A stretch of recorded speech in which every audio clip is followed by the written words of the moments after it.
Just a reminder, this is our Game of the Year podcast, and we will be talking about games in depth, which means spoilers.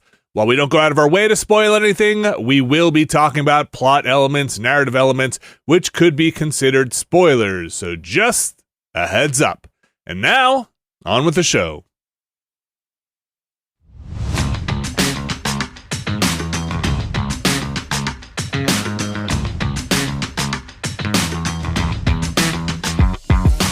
Hello, everybody, and welcome back to another Nextlander Game of the Year 2023. Well, it's our first Game of the Year for 2023. We're thinking about maybe doing them every week. Just a Game of the Year every week. Mm-hmm. This week's Game of the Year is... hey, remember, as the former editor of Game of the Month? Oh, boy. Well, anybody? Time to bring it back? Anybody? Is that what you're saying? Maybe? Oh, man. It's time for... Hey, it's... Chill just ran up my spine. Just send an email around. Hey, everybody, just please remember you got to get your Game of the Month write-ups in by Friday, please. Well, we're going to be doing Game of the last 12 months-ish. Last 12 months-ish. You know, we're recording this in the last weeks of December, so this will be two parts. Today's part that you're listening to or watching, there is a video over on the Patreon if you want to go check that out. We'll have the Google Doc up and some visuals there.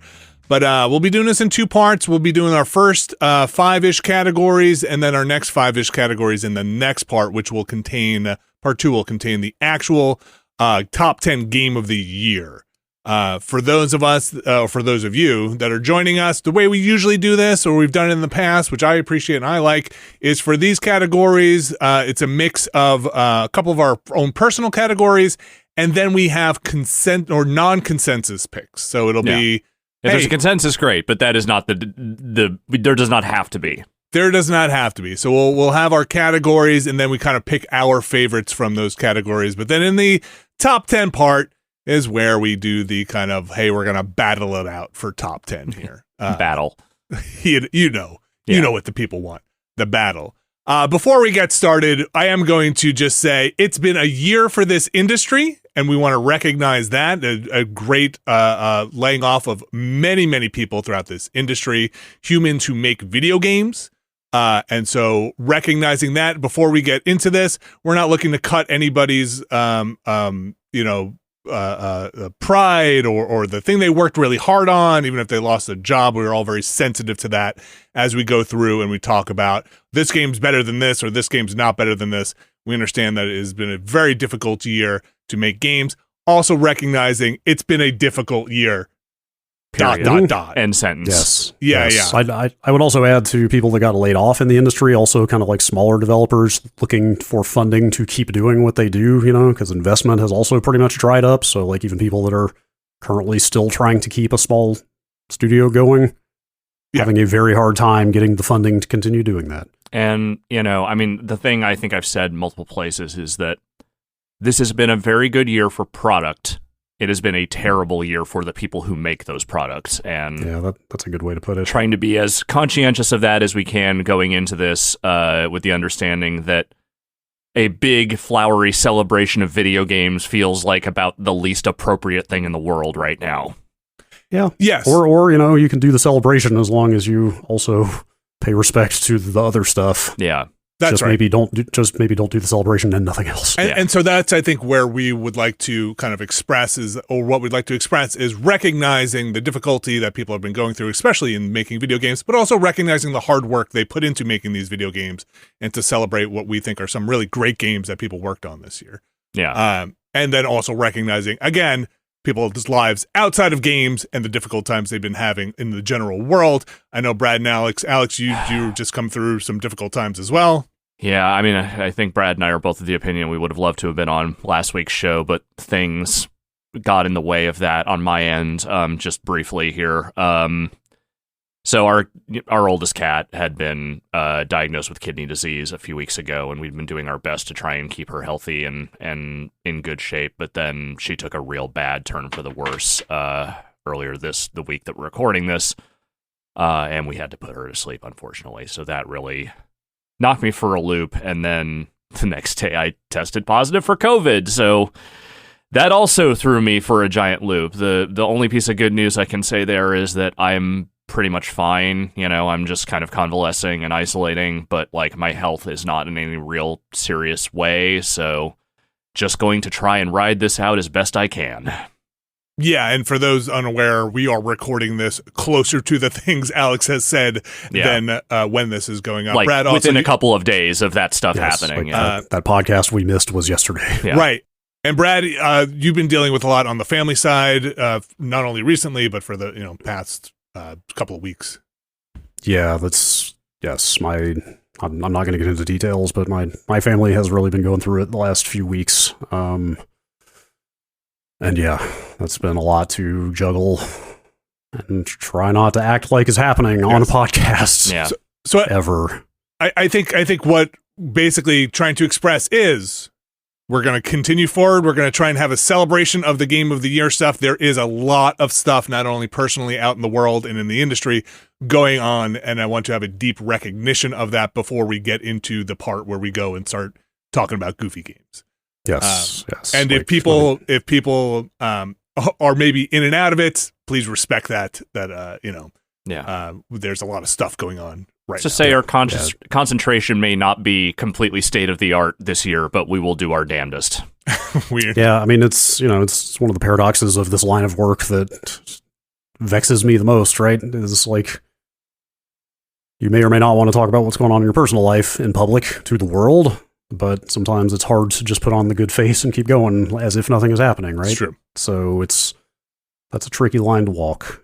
And I am not nearly as caught up on some games as I would like to be right now. But yeah, the same. It is what it is. But thank you to everyone listening for sticking with us and keeping us going. And we hope you enjoy the show. Look, we're going to try our best. Thank you for your patience. To put on a Game of the Year thing here in the midst of it.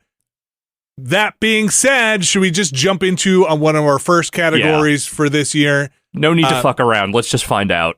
Let's just get into it. Again, 5 categories for this episode, and then 5 categories moving on. Let's take it to our first category here. It is Nextlander's Game of the Year 2023 Best Look. Best looking? Best looker?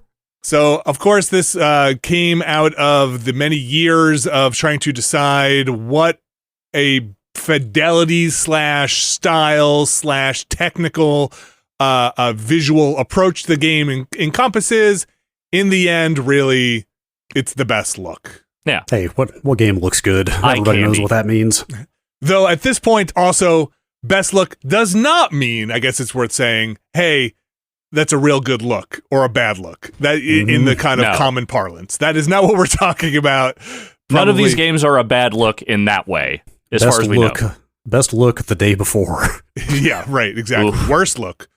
So on our list currently for best look, Hi-Fi Rush, Atomic Heart, Alan Wake 2, Chia, Dead Space, that's the remake, Horizon Forbidden West Burning Shores, Dead Island 2, Star Wars Jedi Survivor, Final Fantasy 16, Humanity, Starfield, Marvel's Spider-Man 2, Cocoon, A Highland Song, Avatar Frontiers of Pandora, Remnant 2, The Exit 8, Thirsty Suitors, Forza Motorsport, Moda, Mortal Kombat 1, and Resident Evil 4, the 4th Resident Evil ever. I'm talking about the GameCube version.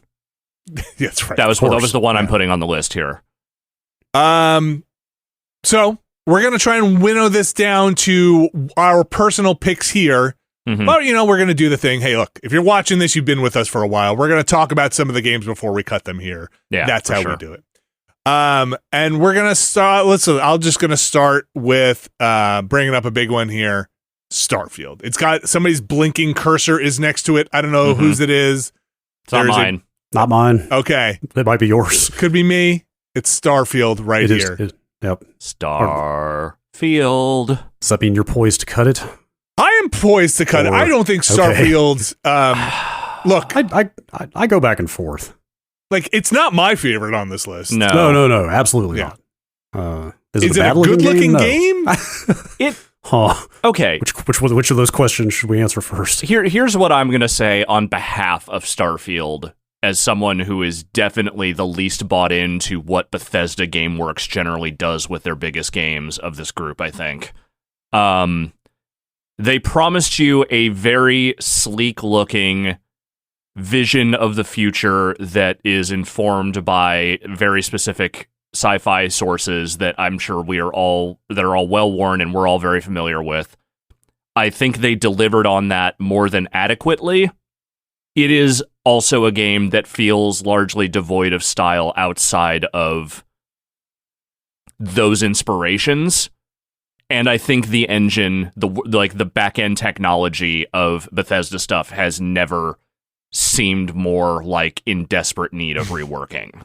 Because from a technical standpoint, it's not a bad-looking one of these, but it feels old in a lot of ways.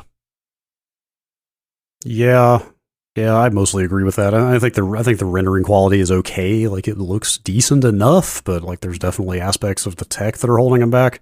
I think like the NASA punk aspect of this is the main point of conversation, right? Yeah. The like style of it.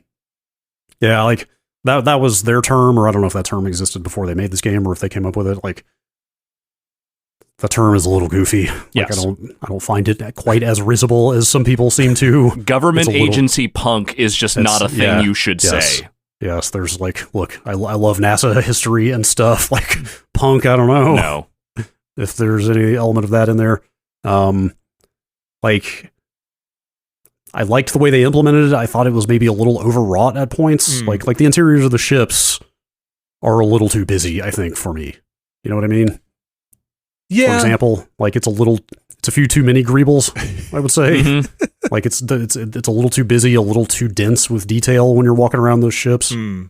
Like maybe a little more restraint, a little more like, maybe if they blended in a little more like kind of that elegant futurism and a little less, here's what space exploration looked like in the 1960s. I don't know. I don't need it to look like J.J. Abrams' Star Trek, where it's all just like, glass everything and nonstop light bloom. But like, I agree with you. As much as I like the ship designs and the interiors, they are pretty busy.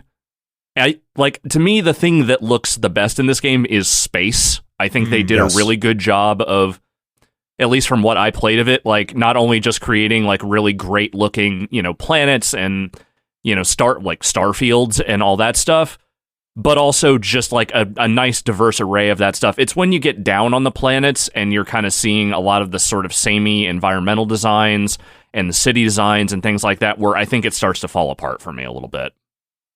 And again, not to say that it is a bad-looking game. No, but absolutely. I don't know if it's going to be my best look. I'm just going to say this now. It's an honor to be nominated. It's a good-looking game overall, I would say. Anything we wrote in this category, we wrote because it looks good. That's right. We did not write things like, down here because they were worse look. Yeah. Somebody thought that they could be in contention, let's say, or wanted to be talked about. I mean, to be fair, I think this is the one place we would talk about Starfield favorably because there just isn't much else going on in that game that really ever stood out to me. Yeah, I think I see a future where I go back to it at some point. Like, they're out there talking up a lot of improvements and changes they now have planned.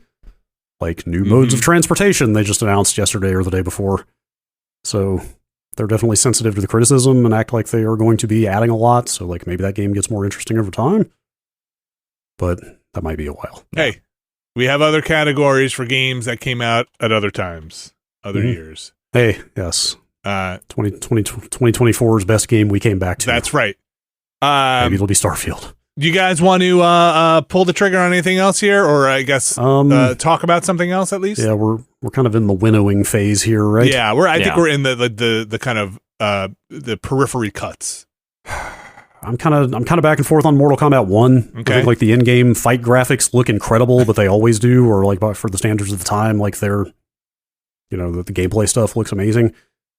Like their production is pretty effing fantastic on the CG, like on the cutscenes, the cinematics at this point. Mm-hmm. I don't know if there's like anything visually new that game does, though. It kind of looks like another Mortal Kombat game art-wise. Yeah.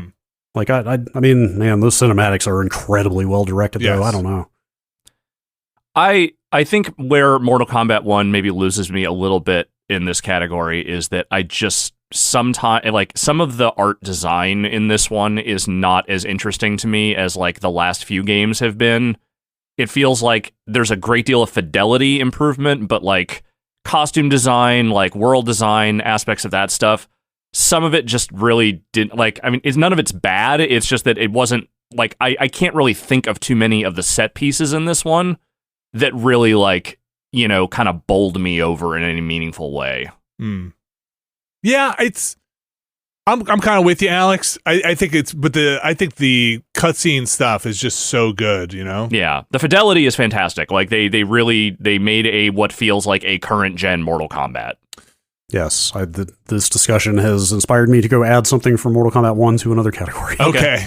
But I don't know that I'll bring it up here. All right. So I was kind of floating back and forth between this and Street Fighter 6 of, like, do I want either of these games on here? And I kind of left Street Fighter 6 off because, well, it's another game where I think the fight graphics are really good, but a lot of the stuff they're doing in their story mode and other stuff does not look that great. This is the more interesting looking fighting game to me, but I'm not sure that it is one that I feel like has to be on this list. Yeah, I'm with you. Of the two, I would take MK for sure. All right. But I am fine to cut it. Same. Alex, is there something here that you're I think Atomic Heart is a pretty neat looking game. The further I got into it, the less impressed I was with its style. It feels like it really, I mean, forgive my phrasing here, it blows a lot of its load in the opening hours. And then after that, not forgive. It just, I mean, it's variations on a theme. I mean, I played some hours of it. I didn't finish it. I think that once you kind of get a sense of the, hey, what if, you know, communist steampunk technology made it to the future, there's not necessarily a lot going on there beyond it. It's again, well rendered. It has some interesting novel visual, like, you know, accoutrement to it. But I don't think I ever saw anything that was more impressive than what they do in that kind of opening hour and a half, where you're mostly just kind of walking through a lot of stuff. Yeah, I think I would add to that, like, visually, this game is kind of a BioShock. I mean, it is. You know, in the sense of like taking the trappings and maybe visual elements of like a specific ideology and combining them with some retro future tech, you know, which was like not an invalid way to go, but like it feels a little predictable in a world where BioShock has been out for 15 years. Yeah.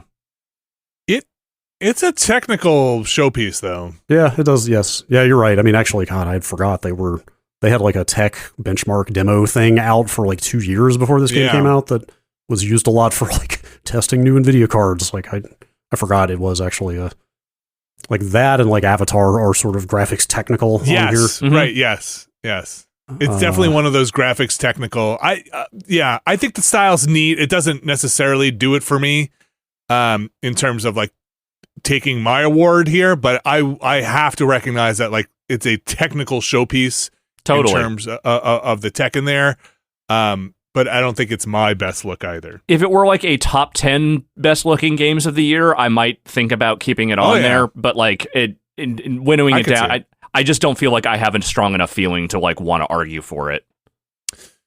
I think a quick one I would say is we could cut Dead Island 2. Mm-hmm. I think kind of similar reasons. It looks fine, but it very much just looks like zombies in LA. There's nothing super innovative about what it does visually.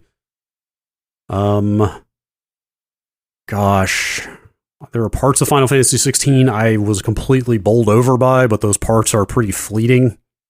Like most of it looks fine. Like, you know, the art design is good. Like the fidelity is good. Like it's a good looking game generally, but it's really those icon fights, the big fantasy kaiju clashes. Like some of those things are crazy. Like again, like awesome cinematics, right? Yeah. Well, they're kind of semi-interactive. Like a lot of those. I mean, if you played the one in the demo, it's similar to that. That's the Phoenix one, right? Fair number of quick time. Yeah, like a lot of quick time events. I mean, there a lot of them are just straight up fights later. A lot of them are the full on character action of the core game that you're playing in the middle of. Like even those fights look incredible. Like some of the set pieces in that game are really, really impressive. I don't think it's enough to carry it here, though, necessarily. I mean, we don't have to cut it yet, but I don't think it's going to hang here. Someone said it. Someone finally said it. I said it.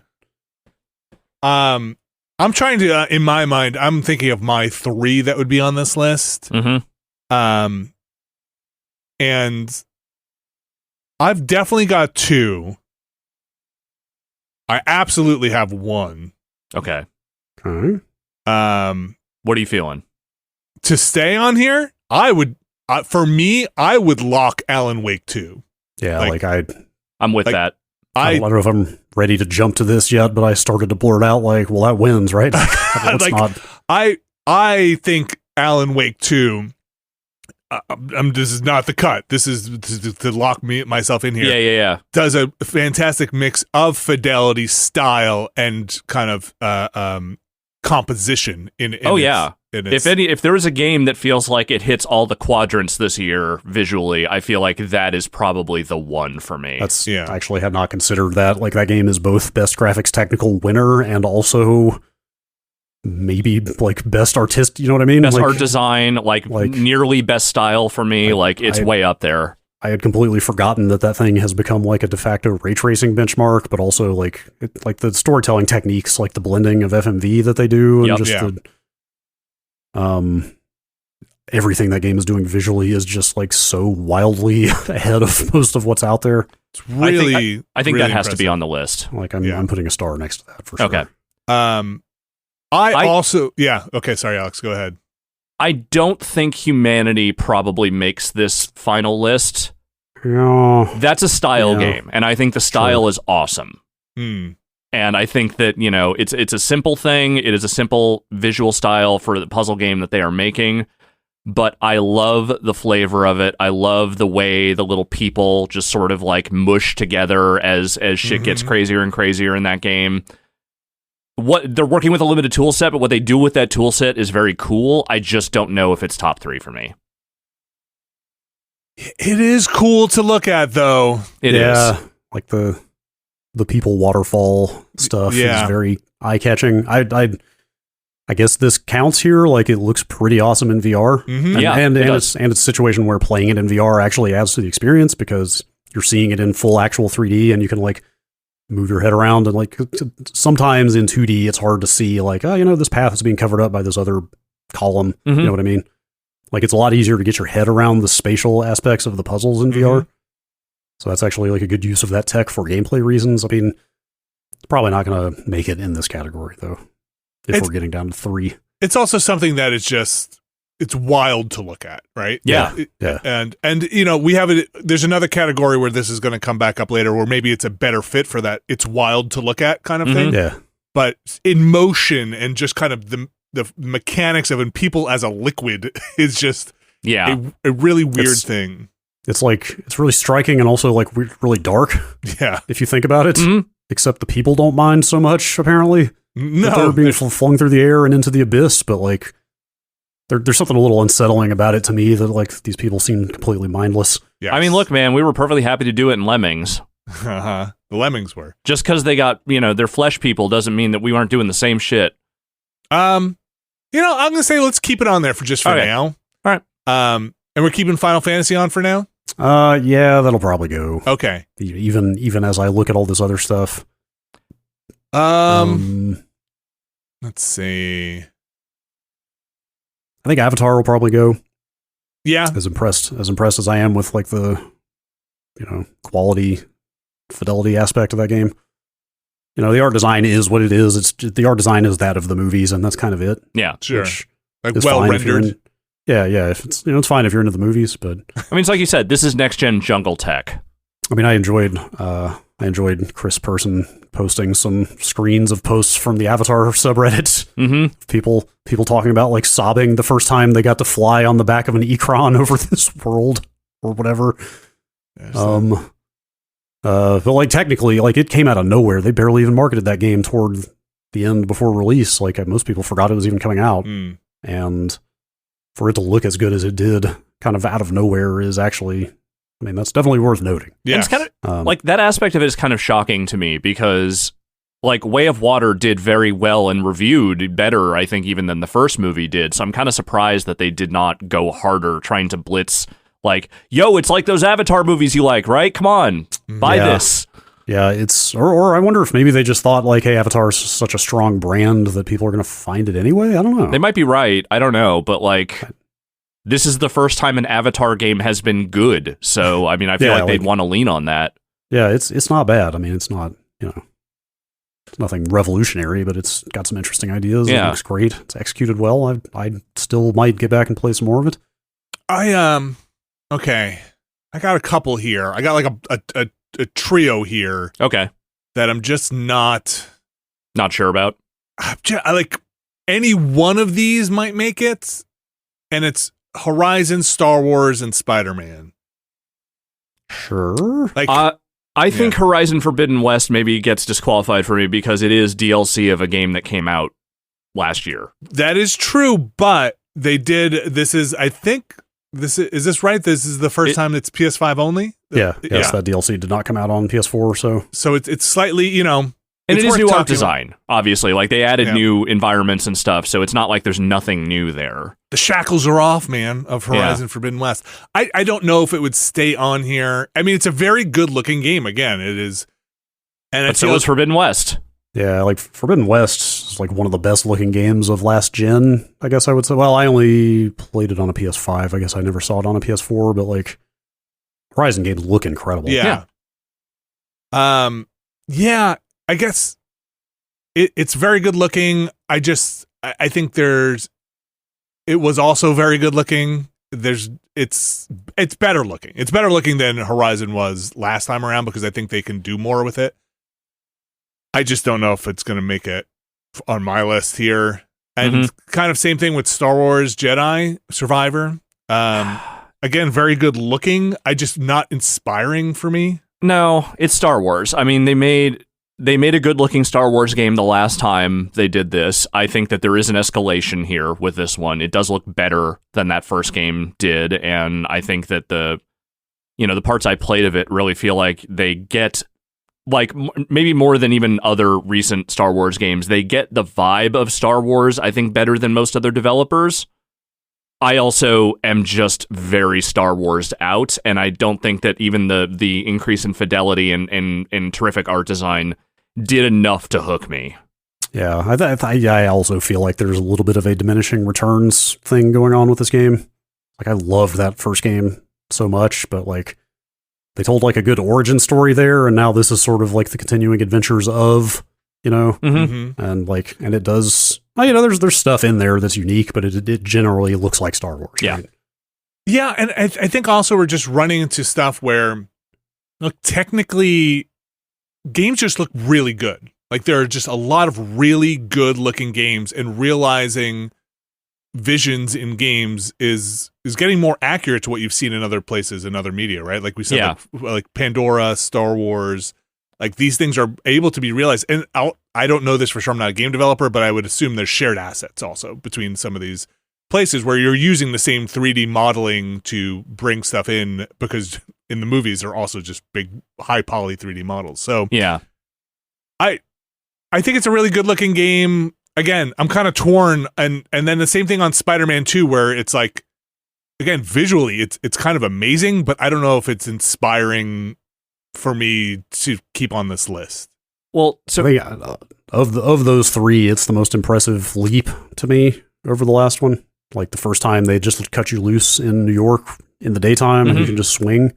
Like I was fucking blown away by how good that city looks and the lighting and all the other improvements to just the general presentation that they've made. Sure. All that stuff is incredible. I think for me, the one with Spider-Man, the moment where I kind of turned the corner on like, oh no, this really is probably one of the best looking games I played this year, is the Venom stuff. Like once the Venom suit stuff really takes off, and especially once Venom gets into combat, like the animation alone on the Venom attacks and the crazy shit the suit is doing is far and away the most visually like dynamic stuff that they have done with a Spider-Man game so far. Yeah, I definitely agree with those playable Venom sequences are incredible. I like the suit design. The Venom suit is super fucking creepy. Yeah. Like, and gets creepier as time goes on. Right. Like the way that it very subtly becomes like more veiny over time is just disgusting. Yep. Like, I get it. It definitely just looks like better looking Spider-Man that they've already done twice before, but like that could be a top 3 game for me. I'm not 100% sure it would be, but we'll keep it on. I think we keep that one on. I'm not so sure about the other two, but I feel like I think that's the one for me that I feel the most strongly about of that trio.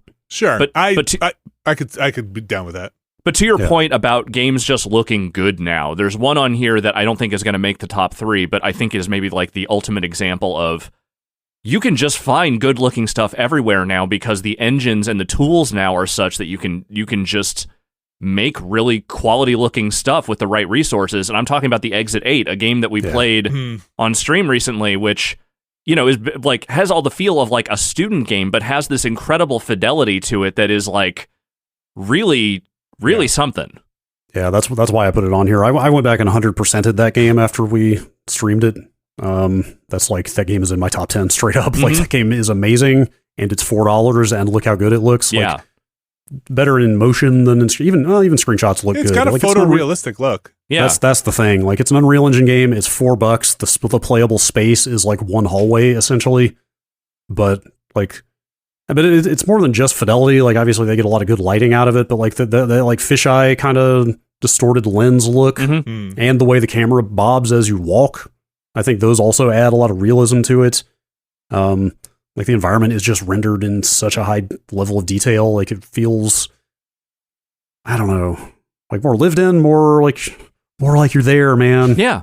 Like there's just, it's kind of a horror game, like getting immersed in that environment is a huge part of it working the way it does. Yeah.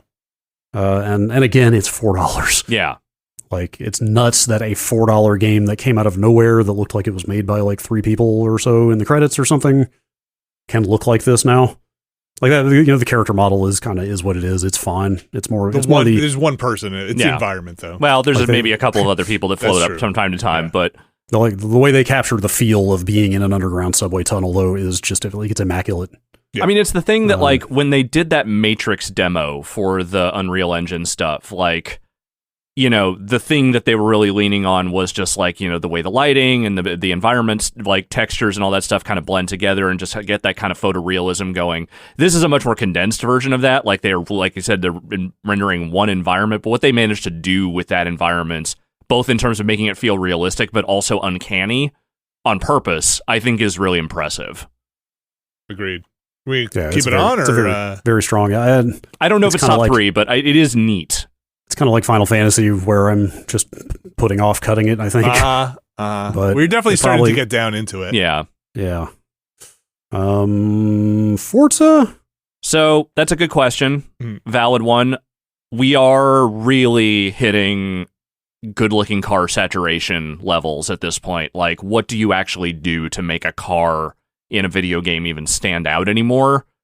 Because holy shit, cars have just looked good for a long time, and yes, they do continue to get like incrementally better. Forza is, I think graphically, fidelity-wise, like probably one of the most impressive looking games this year. I think some of the stuff they do with subtle car deformation and other things, like that stuff looks great. Is it that much better than what I was playing in like Forza Horizon 5 or Gran Turismo or anything else? I don't really know that. I don't have that capacity to just fuck cars to the point where I finally can say, okay, this car looks 2% better than this other version of a car in another game. I just don't have that. It's a great looking game. It is one of the best looking driving games out there. I don't know that it necessarily bowled me over in a way, and I'm not sure that car games right now are ever going to be able to do that again until we make some kind of giant leap forward. Yeah, I'm pretty much with you on all of that. Like, get back to me when we achieve actual photorealism, I guess. Yeah. It's close. It's in spots, but it's incrementally closer is really what it is. That's right. Yeah. If you want an exhaustive breakdown, John, Digital Foundry just posted he's been talking about this for like 3 weeks, and fanboys have been losing their minds. He did like an incredibly intensive kind of comparison of this Forza and Gran Turismo 7. Mm-hmm. So if you really want to go look at like the two state of the art, well, there's stuff on the PC as well that's up there. But those are the two big like franchises, you know? Yeah, especially on console. Like you can that video's out there if you really actually do want to see kind of what the state of the art is in car rendering. Yeah, I would say that probably goes here. Unless anybody disagrees. No, I don't have it in me to fight for it. Like I was glad that game came out in a good state, and I enjoyed it a lot this year, and it is very impressive visually, but there are other games on this list that I think just like were more just either style-wise or otherwise just more impressive to me. Yeah. I would probably cut Resident Evil 4. I think it looks fantastic. I think it looks really good too. But this is maybe unfair, but I'm kind of pitting the two survival horror remakes that came out near each other. Sure. I have to confess, I am too. Like, mainly knowing we're going to win this down to 3 games. Uh-huh. Like, if I had to pick, I would pick Dead Space over Resident Evil here. But it looks very good. Like, don't get me wrong. Like, but it looks like it looks remake. Like it looks like RE4. Like art wise, like it just looks like a very good looking version of that game. They've been doing amazing things with their remakes, like visually. Yeah, like Capcom's tech. What is it? Still the RE engine? I think. I think so. Like their tech looks fantastic. Like, and they shipped a very good performance mode. I played it on PS5, and like it maybe one of the last performance modes that both runs very well and looks very good. Well, it's a strong effort. I would say where it's not unimpressive, but where it's maybe a little more obvious is just the art design. Sure. Like it really does just kind of, draw from the original game as it should. I mean, Dead Space does too, but I think maybe just by virtue of the fact that, like, it's been a while since we really got any new Dead Space, and also the leap from what that first game looked like to what they are doing in this remake, I think to me is a slightly bigger leap. I don't know, man. Like Dead Space had it for me. Like I didn't finish the remake, but I did play a bunch of it, and I felt like every moment in that game is just so infused with dread and visually just so repulsive, but in the exact right way. That like I don't know. They had an assignment, and I feel like of all the remakes this year, I feel like they nailed it the hardest. Dead Space is in my top. Like it's really well done, and I think also that. I'm just kind of a sucker for the Dead Space aesthetic. The original design. So you mean the Event Horizon aesthetic? With more mutants, but yeah. I think like the color palette looks amazing. Like all the kind of like teal and orange. I mean, I know those colors go together or whatever, but like all the holographic stuff. It's got that gothic vibe, spires and pointy things. A lot of like dramatic use of lighting in a lot of places. Like some of those scenes or sequences early on where they just turn all the lights out. Mm-hmm. Yep. Which I fucking hated, but got through. The spacewalk stuff in particular. Like I mean that stuff was impressive in the first 2 games already, but like the overall presentation of being out walking around in the vacuum and also doing the 0G stuff, like the whole sequence with the turrets where you're going down that big trench. Everything about the look is just stupendous. Yeah, I would not cut that. Definitely not. I could see that being a top 3 for sure. Let's see here. I also really like Hi-Fi Rush visually. Yeah. Yes. I do too.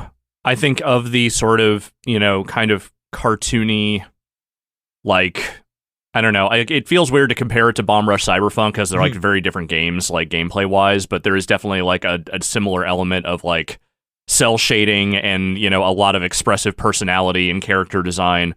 I think this is probably the more impressive one of those for me. I'm trying to decide if it's like top 3 for me. I don't know, but it is, especially for a thing that kind of came out of nowhere and something so different from Tango. Like, I feel like it really, in the early parts of the year, I was just like, this is fucking crazy. Both how interesting this is from a gameplay standpoint and how neat this looks. I I love how this looks. Yeah. And the animation and the cutscene direction I think is also very, very good. Yeah, I love this one. I would keep this for a while on this list. Yeah, yes. Like on the one hand, it's just cell shaded, but on the other hand, it might be the best cell shading I've ever seen. It's or really like the way good. And animation. The way the animation supports the cell shading, like I can't believe that cell shaded characters look that much like just a straight up cartoon at this point. But also like a lot of the other art design stuff they do, like all the little visual elements that animate on the beat in the world, which are both good for gameplay and also just look awesome. Yeah, you're running around everywhere and just everything is pulsing in time with the music is awesome. Totally. I like the visual of the iPod in the dude's chest. Mm-hmm. Like the bosses are pretty impressive. Like it looks pretty damn good. Yeah. It's cool. Let's keep it on there. Let's keep it in there for now. Cut RE4, and I don't want to diminish what RE4 looks like. It looks fantastic, but I don't think it's gonna make it with some of what else is here. Yeah, I agree. I think Chia is a really stylistically very good looking game. It's not going to be, I don't know if it's going to be in your guys' top 3. It probably won't be in mine. I want to call it out though because it's got such a pleasant look to it. I just loved running around that world. Yes, it was pleasant. Yes, peaceful. Absolutely. Yes. Mm-hmm. I mean, some of that's because the gameplay is also not super taxing, or there's not a lot of danger. Yeah, but a lot of it's from the art design, right? Like it's very it's like very beautiful, but it's not like a technical showpiece. It's just a very beautiful place to run around in. Yeah, pleasing. Mm-hmm. Part of me is always just trying to recapture the feeling of playing the first Just Cause on 360 again. And so any open world game set on a tropical island with good time of day is going to do it for me. So this is this game is pretty impressive visually. I don't disagree. Yeah. Does it hang here? I don't know. I don't think so personally. Wouldn't be in mine. I would feel so terrible if I didn't just give it its dues here. Totally. For a small production, for sure. It looks super good. There are probably other categories I will feel more strongly about fighting for Thirsty Suitors. I do think it is, as far as like a limited visual budget goes, they are doing a lot with style in that game. Like this game has a kitchen sink approach to a lot of different things. Like its visuals are, a nice mixture of like, not necessarily like cartoonish looking people, though they are a little bit exaggerated. But the town that you're bopping around in is like, relatively realistic looking. But there's a lot of stuff they do with like character summons and like background animation, like you're seeing in this. If we're watching the video, there's a shot here of your giant dad. Like there's just a lot they are doing on a style aspect of it. And I really love the way the game looks. I think there are heavier hitters probably on here. I thought this one was going to be in a top for sure. I mean, it would be in my personal top, but yeah, keep it on there then. Okay. Yeah, I mean, these are our personal lists. We do have to cut some of these at some point. I'm just saying. No, never. We just our top 15. A Highland Song is one I will again give due to. I think the visual style of that one is amazing. I haven't played through that game. It just was very striking from what I did play through it or play into it. I played the first couple of hours of it, and I think the visuals and audio really are, to me, are like the things that stand out about that game. Yeah, again, it's a game I just want to be in that world and just kind of. You can go there. It's Scotland. It's real. You can just go to that place. I don't know if I would be running around I don't have the courage to run around the world like our main character here, but. I think it's a game where you want to just wrap yourself in the kind of presentation, right? Like it's just such a warm blanket style game. Well, that and also I think the environment shifting stuff is also pretty neat dynamic as well. Yeah, it's a neat visual hook into the gameplay of like it's a 2D game, but you can go in and out of the background too far away. Locations very seamlessly. Like it's just very nicely layered the way they put it together. Like good on them. It's a beautiful game. Yeah. Lovely in every way. Yeah. I'm debating Cocoon here. Right? Like Cocoon has some very excellent art design. Well, shit, man. Actually, I'm gonna say I actually wasn't as impressed with the visuals in this game as maybe I would have liked to have been. I think that to me it is the technology and the thing they are doing with the worlds inside of worlds and the way that stuff kind of seamlessly blends. From an art design perspective, I think it's good, but very little of it really resonated with me. I came in here ready to say, like, the zooming in and out of different worlds thing is impressive, but it's just one thing. But then I thought back to, like, what the boss fights look in that game. Yeah.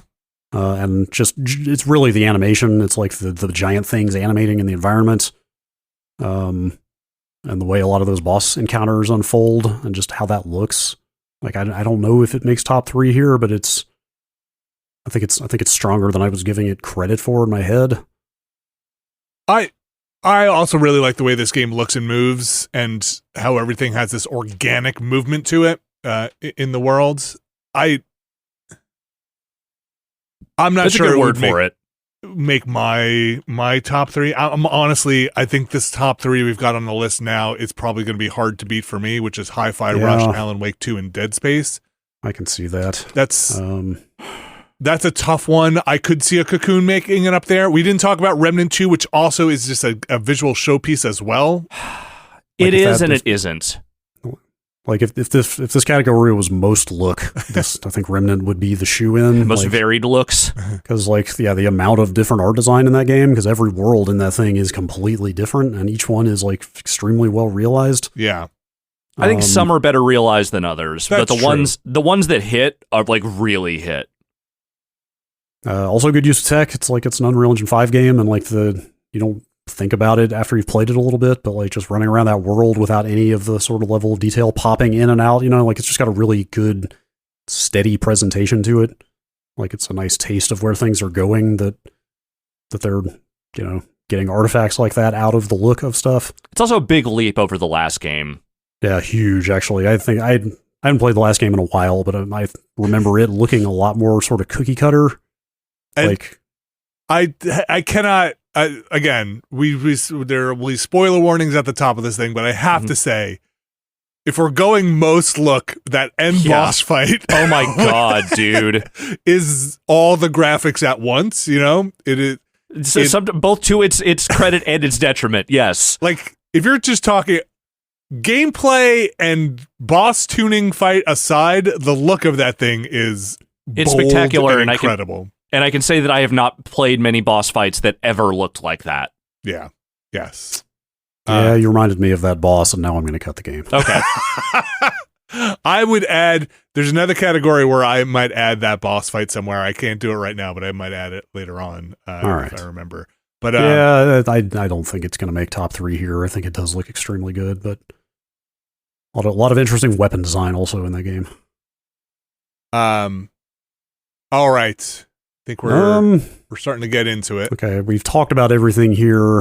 I mean, the top 3 is a very valid top 3 to me. I think. Yeah. Like, for me, like Spider-Man and the Exit 8 maybe are the 2 that really, and maybe Cocoon, like I could see any of those going in there as well, but like, I think I'm fine with the top 3. So probably not Humanity. No. I don't think Humanity makes this list. Okay. I'm sad to say. Whoops. We got Arvels.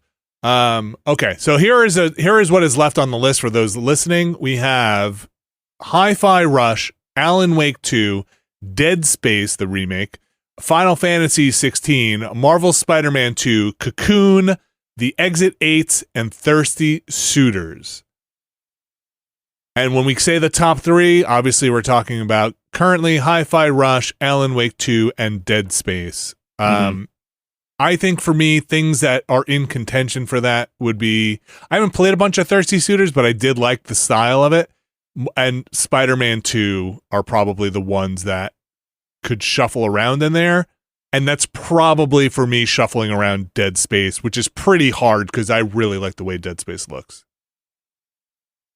My number 1, 2, and 3 would probably be Alan Wake 2, number 1, Hi-Fi Rush, and then Dead Space. Yeah, I think I'm fine with that. For me personally, we don't have to be a consensus. Spider-Man is very well. Those are the games that I think are maybe the most deserving. Well, I don't know. Like Dead Space, Dead Space is built on the look of a previous game. They did build on it extremely well. Mhm. But like that's also the case of Spider-Man. Like it's just a much better looking Spider-Man game. Yeah. Like I still can't believe how it looks swinging around that city now, and like I can't wait to show that game to my Spider-Man obsessed nephews. But it does look like just a better Spider-Man. I could see that going. Like Final Fantasy's not going to stay here, I don't think. Cocoon?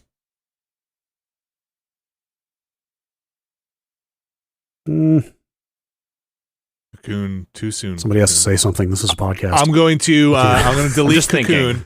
I'm going to delete Spider-Man 2. I'm going to delete Final Fantasy. We have not talked about the Exit 8. Well, we did talk about Thirsty Suitors. Alex, you're probably the one. You said you might keep it in your personal one. Again, this is not a consensus list, but we will have 3. I think for my money, I think it's that top 3 for me. I think as much as I like Thirsty Suitors, it's probably the 4th game on this list for me, visually. Yeah. And Exit 8, Brad? Yeah, go play Exit 8. It's $4. Yeah. Probably the best $4 you will spend on a video game this year. It looks great. It's a super interesting game. Like, I don't know am I into creepypasta now? Is that what that is? Like, I started. Is that what I'd say is? it's in the orbit of that, but I think it's more just it's just playing on the tropes of like being in an unsettling environment and unable to get out. Like that's not unique to creepypasta. I definitely was questioning as I was playing it whether I am 15 to 20 years too old for that. But nah, good game's a good game, man.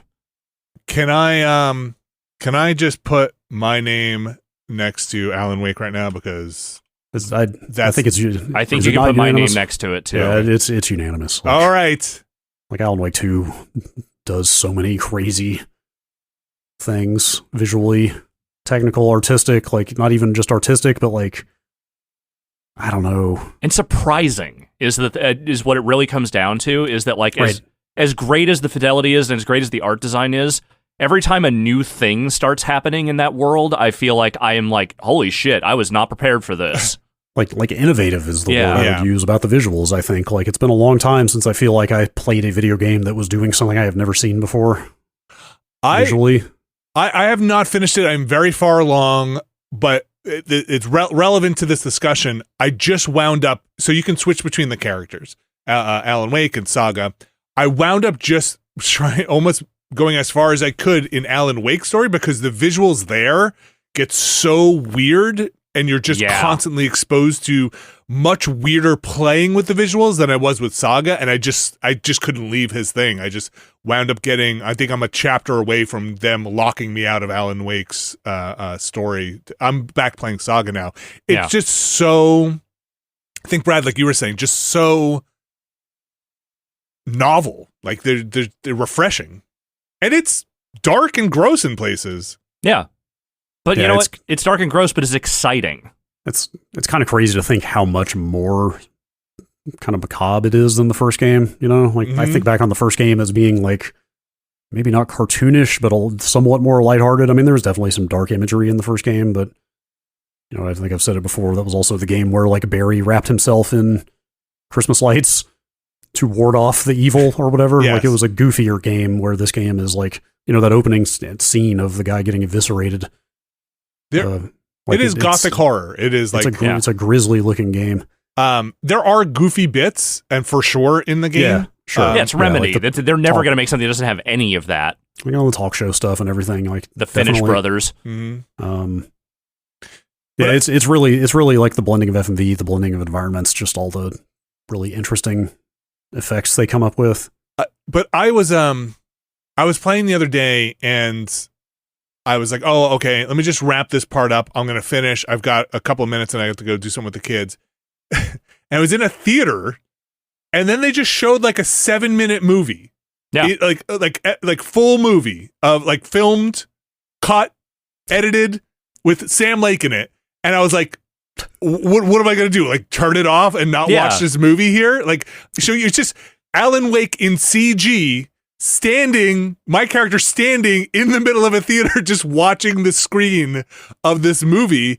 It's just, I mean, it's not something they haven't done before with FMV in their games, but it's just, the whole thing is just wild.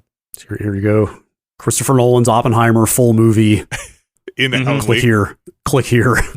And I think, again, visually what they're doing, it's more than just the style and the fidelity of it. It is integrating into the gameplay in really interesting ways. There's the switching with the dark and the light mechanics. There are some of them I don't love. Well, I'll say this. My knock against this game on the visual side is it can be disorienting. I was going to say like claustrophobic sometimes to a point of detriment to the gameplay in some of those wooded areas with how dark and kind of hard it is to navigate. We remember watching you do that boss fight. We know. So that part's not great sometimes, but overall, Alan Wake for me, Alan Wake 2, kudos to them visually. I think takes it for me best look this year. Yeah. Just if we're doing consensus on Alan Wake 2, I'm going to say Hi-Fi Rush, very different style, also amazing. A game that's one of those games you want to pull people in, or at least I wanted to pull people into the room to be like, check this game out. Look how this looks. And Dead Space, another kind of horror game, a closed environment game, but also I think visually stunning and great job on them. That's a strong category right here. It's an achievement. Yeah, it's an achievement. Alan Wake 2 is an achievement. So we have our first category and we have our first consensus. Alan Wake 2 takes it. Love it. We're gonna take a quick break here, and we're gonna come back and we're gonna talk about our next categories. Be right back. This week's show is brought to you by Manscaped. Alex Navarro, you remember Manscaped? I sure do. They're the company what makes male grooming, or let's just say body grooming in general, a lot more manageable. Yeah. In this copy, they say below the waist grooming, but I'm going to say they have a hey, maybe it's even just your waist grooming. There's above the waist grooming as part of this. There's stuff on your face for grooming. Look, hair gets everywhere, man. It's all over the dang place. And you know what? I bet those tools work just as well above the waist as they do below. And they're in their fifth generation performance package, Alex. And if anybody knows anything about me, I am also a performance package. And you are next gen performance right there. I am a race car. What does Manscaped have? What can they offer me? Well, Performance Package 5.0 Ultra includes loads of perfect stocking stuffers if you're into the holiday season. They've got the Lawnmower 5.0 Ultra, and let's just say that's the one that gets in below the waist. It's got skin-safe technology for maybe sensitive parts as you get down there. They got the Weed Whacker 2.0, and that's your nose and ear hair trimming, which I assume would be above the waist. They have Boxers 2.0, which have their signature jewel pouch. I made air quotes. To keep you calm, cool, and collected. They've got their Shears 3.0 nail grooming kit. Again, could be above, could be below the waist with those nails. And they want you to know that all of this stuff is just great for any kind of holiday gift you're looking for that special person that maybe you want to just be like, we could all use it. Maybe you could use it. It's definitely one of those things that you probably wouldn't go out and buy for yourself, but you're happy to have in the house, right? Like it's one of those things where it's like, I probably wouldn't get this myself, and like, oh, that's funny, it's a joke, and then when you get home, you're like, I'm gonna use that. I think I'm gonna use that. I could use that. Get 20% off and free shipping with the code Nextlander at manscaped.com. That's 20% off with free shipping at manscaped.com. Use code Nextlander. And it says here, say ho ho ho to a well-groomed mistletoe with Manscaped. I like it. Thanks, Manscaped.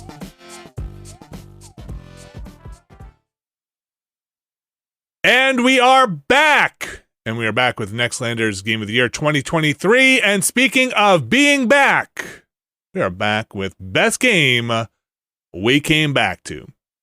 So this is a category that basically stems from games that might have released earlier on, another year, or something that had DLC, that had ongoing opportunities to play it, something you just kind of came back to again and again and again throughout the year 2023.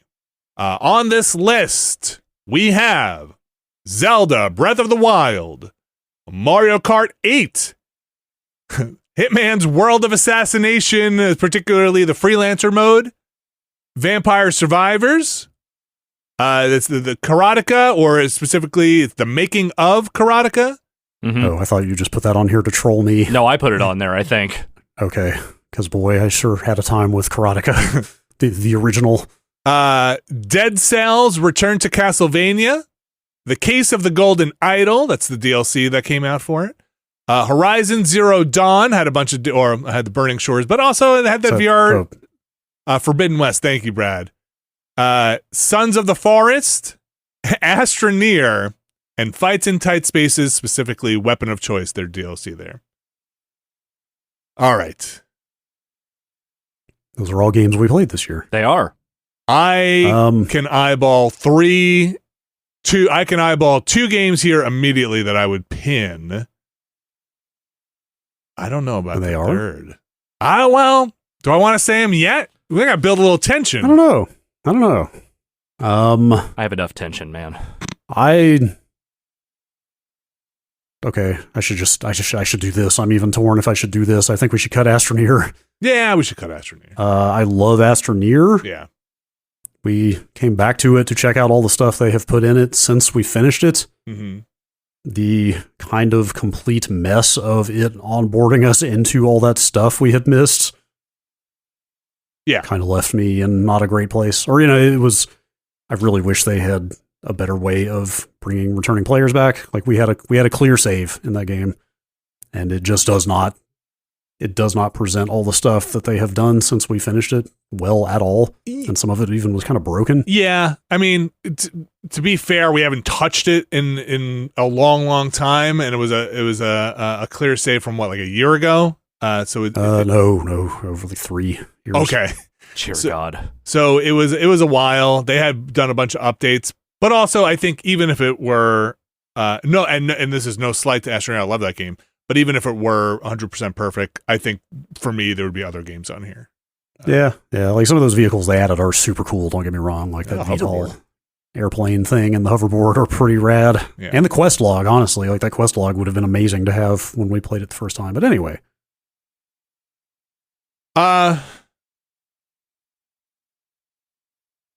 Alex, how was that Mario Kart 8 DLC? So, I mean, I will just say they started releasing that DLC last year, but they really filled it out. I mean, they closed out the 6 waves this year. They also didn't add any new characters until this year, so I feel like the bulk of it came out this year. I'm mixed on it. I think it's great that they did it. I think that if they are definitely committed to not releasing a new Mario Kart anytime soon, this was a very good way to keep what is still one of the most popular Switch games going in a meaningful way.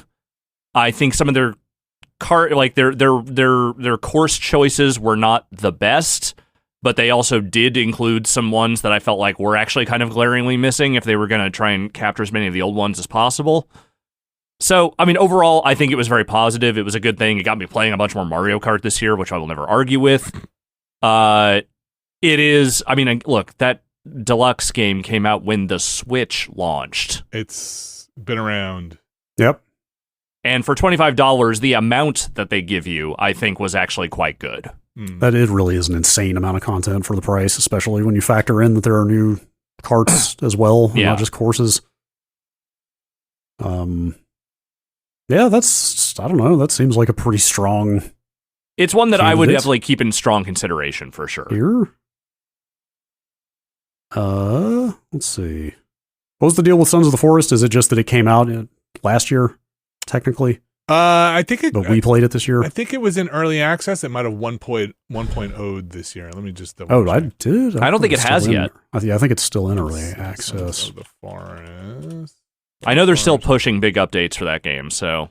Or maybe it hit early access in 2023. This says, actually, I don't think this is. Yeah. I don't know. Oh yeah, that came out this year. Okay, so that doesn't belong in this category. All right, I'll cut it. We did play a lot of that game, though. We did, and look, we came back to it. It's not necessarily a game that we didn't come back to. True. Perhaps we will come back to it. Yeah. When it comes out of early access. They apparently redid the entire final sequence of that game. Oh, so why would they do that? because That was so amazingly weird. Yeah. Well, it was kind of a little. It was a if little you were playing busted, multiplayer, you kind of missed a little bit of it. That's like a weird. I have always had this like kind of soft anti-early access stance of like I'd rather I don't really have time to play through games multiple times. I'd rather play it in its final form. Mm-hmm. But that was such a weird experience. That last bit in the caves. It was weird. Like I almost prefer that insane semi-broken boss fight to whatever they're going to replace it with. We're basically I got the ending, and you guys did not see basically anything I saw. Yeah, that was kind of a bummer. Although getting left behind off the helicopter was pretty funny. I'm gonna add the making of in brackets here, but also just Karateka. Yeah, I thought you had put this on there because I played Karateka for the first time on a stream, and yeah, I know it was kind of a bit of both. I mean, look, this is kind of a celebration of an older game and kind of brought Karateka back in, which is definitely a game that was released. I don't know. It's definitely an old 30 game. years ago. 40. 82? Was it 82, 83? I can't remember. A long time ago.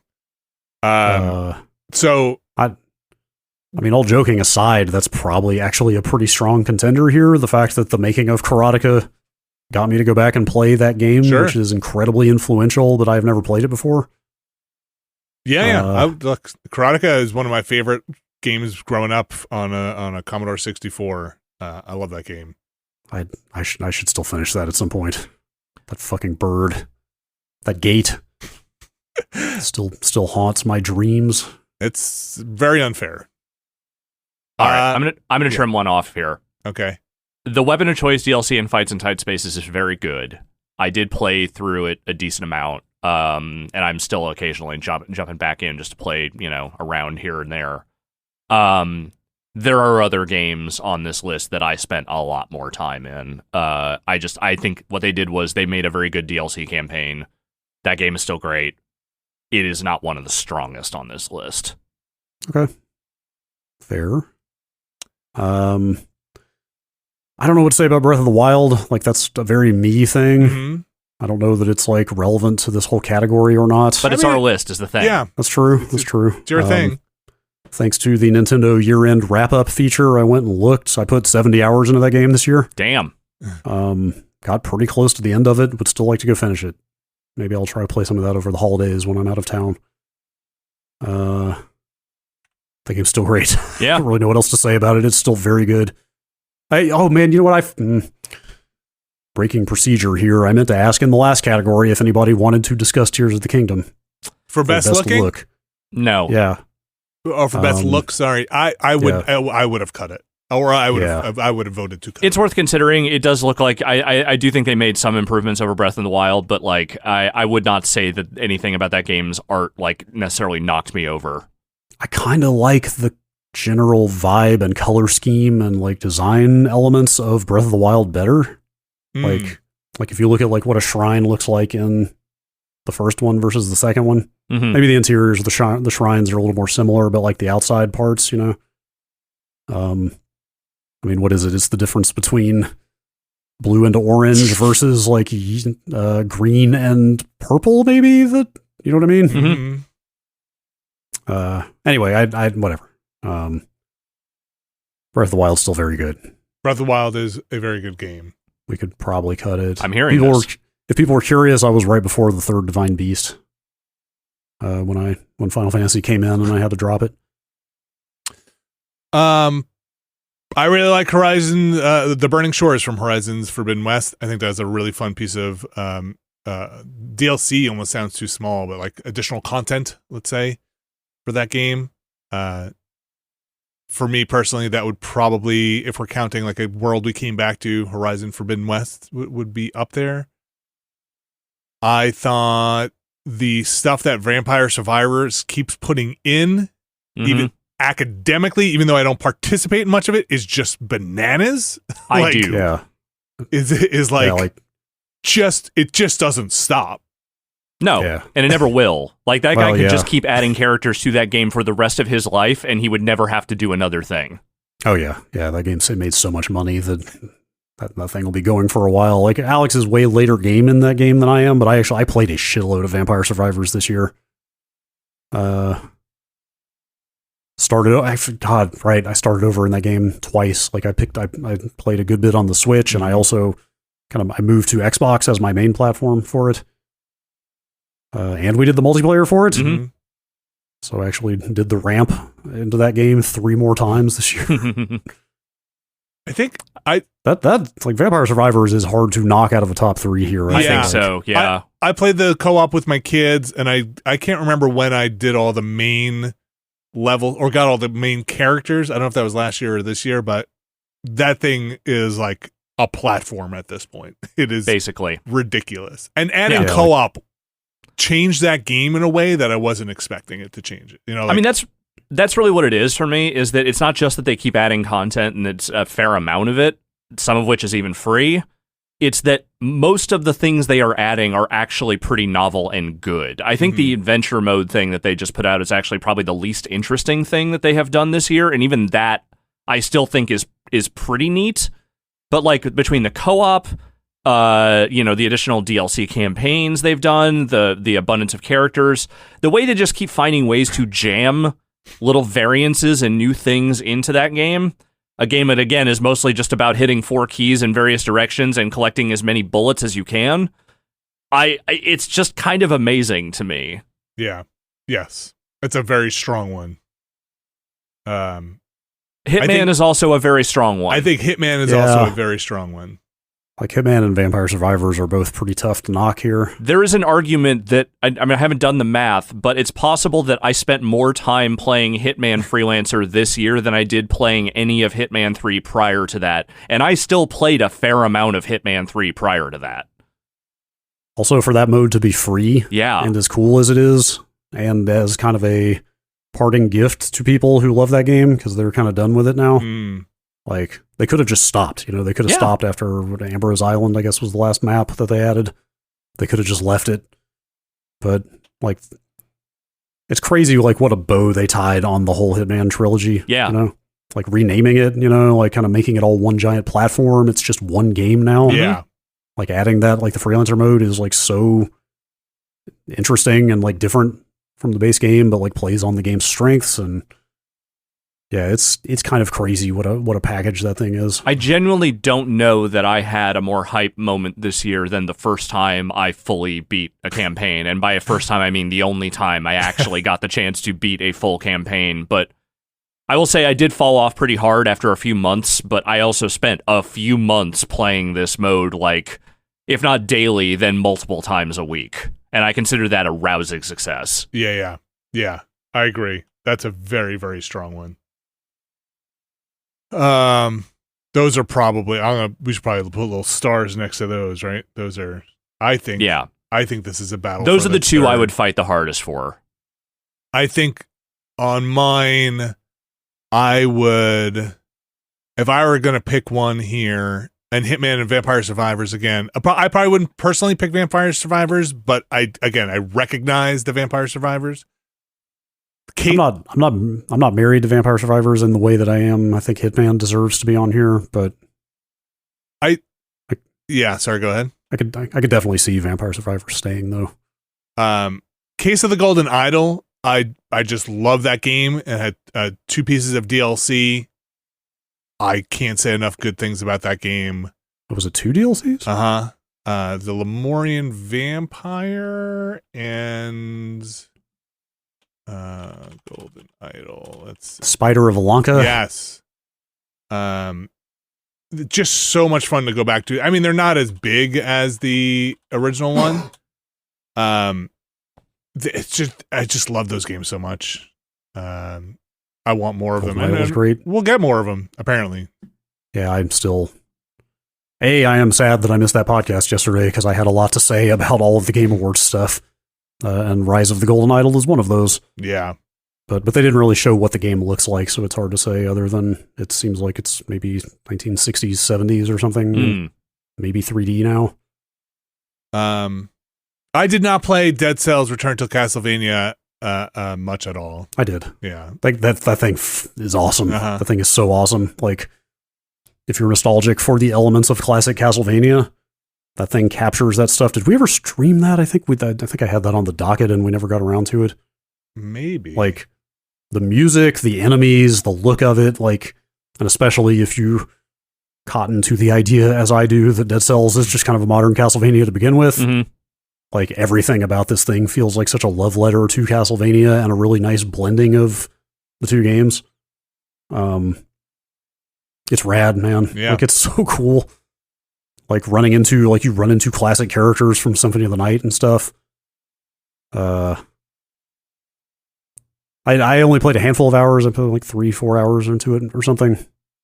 But the more I talk about it here, the more I feel like it deserves to be here. I don't know. I guess that was a weird one because it's so hard, right? Like, you're not going to just you're not just going to play through it start to finish and be done with it. Like, it's tough to see everything there is to see. And coming back to that game after 3 years or whatever was kind of that's kind of where I only got into it enough to be like, oh man, I have lost my Dead Cells skills. Yes. It was a little bit tough to get back into, just getting the muscle memory back and remembering how all the mechanics work and stuff. But that Castlevania DLC is so damn cool. All right. I think we gotta figure it out. Should probably cut Zelda. Like, that, I'm the only one that played that, and you did play a lot of it. To be fair, could be yours. Yeah. If you want it for the low price. Well, I'm more of the mind of like giving it to the games I think deserve it the most, and like for fifth category the most. Like Hitman added something incredibly substantial this year that made us come back to it. For example, like, yeah, I'll cut Zelda. I think that is definitely an odd one out here, where just about everything else here like had actual stuff added or reasons to revisit. Okay. I'm gonna cut Forbidden West, or the Burning Shores particularly, though I think that's a really great piece of content. My pick in like old games that got more content would just be the Case of the Golden Idol. I just want more of that. I want more of that like before I want more of Horizon. That's a cool format that can be serialized very easily. Yeah. Like, the structure of that thing is such that they could just put out new cases forever. Yes. Though again, the kind of weaving of the narrative is also very cool. Though, again, the Case of the Golden Idol is so good on its own. These are supplemental and they're not as full, but they're still really fun to play.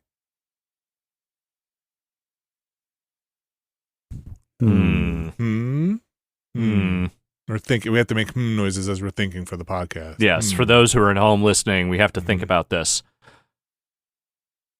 I mean, I can tell you right now, my personal 3 is Mario Kart, Hitman, and Vampire Survivors. I can let go of Mario Kart for anything else that's on this list that you guys feel more strongly about.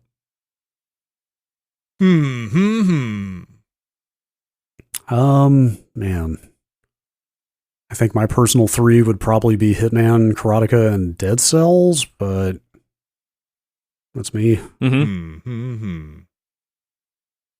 I think Karateka is super interesting because, like, the making of Karateka, much like Atari 50, is not exactly a game. Like, it's got games in it, but it's really more an interactive, piece of history, interactive museum. But the fact that game could make me go back and play Karateka. Yeah. And play it on the Mister, like on a proper Apple II implementation. Like, I was like quite literally playing the very first original version of Karateka. And I've never played that game before. Like, I didn't have access to it when it was new. And for that to be such a seminal game that I now have like a knowledge of because of the making of Karateka, like, I think that's like, I don't know, a powerful demonstration of what the medium can do. Yeah. I could see that being on here. I'm not married to it, but I do think that's like, it's a cool thing that it did. Where are you at, Vinny? I would put Golden Idol, Hitman, and probably Vampire Survivors.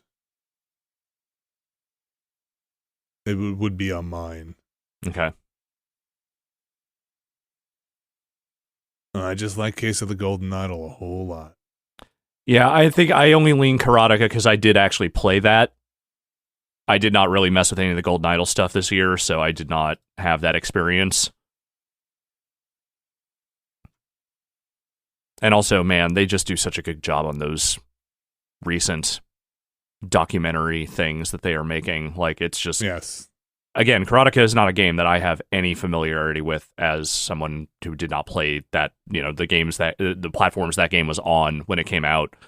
Like, I know about the history of it, but I had never really delved into it. And so, like, for that to get my attention at all, I think is a testament to how good the work they are doing on these things is. Yes. Also, this is something else I could have talked about on the podcast yesterday. Did you see they announced the next one? Yeah. How did that fly under the radar? Wait, what was it? It's Llamasoft. Yeah. Minter, baby. I.e. Jeff Minter. Okay. Which is what an incredible next choice. Like, I would love to just show me some video of how Jeff Minter lives, man. Yeah. Like, I just want to see some footage of him hanging out on the farm making games. Like, it seems so idyllic. Anyway. Yeah. I think that Dead Cells DLC is incredibly fantastic. I probably could see it going just because I'm the only one that played it. I played some of it. Like, oh, you did? Yeah, like I said, I played some of it, but I just couldn't get back. I just banged my head against it and then had moved on to something else. Like, I enjoyed it, but I just had lost my Dead Cells. It was funny the way it blends into the game. I actually started getting sidetracked into other parts of Dead Cells that are not even the Castlevania stuff. Yes. Like, I got into the bank for the first time, which I had never seen originally, and got stuck in there for a while, and I was like, man, I'm not even doing the DLC anymore. Yeah. I think it's super rad. I think it's a great combination of two properties. I would probably take Karateka over Dead Cells. So I think I agree. That probably means Dead Cells has to go.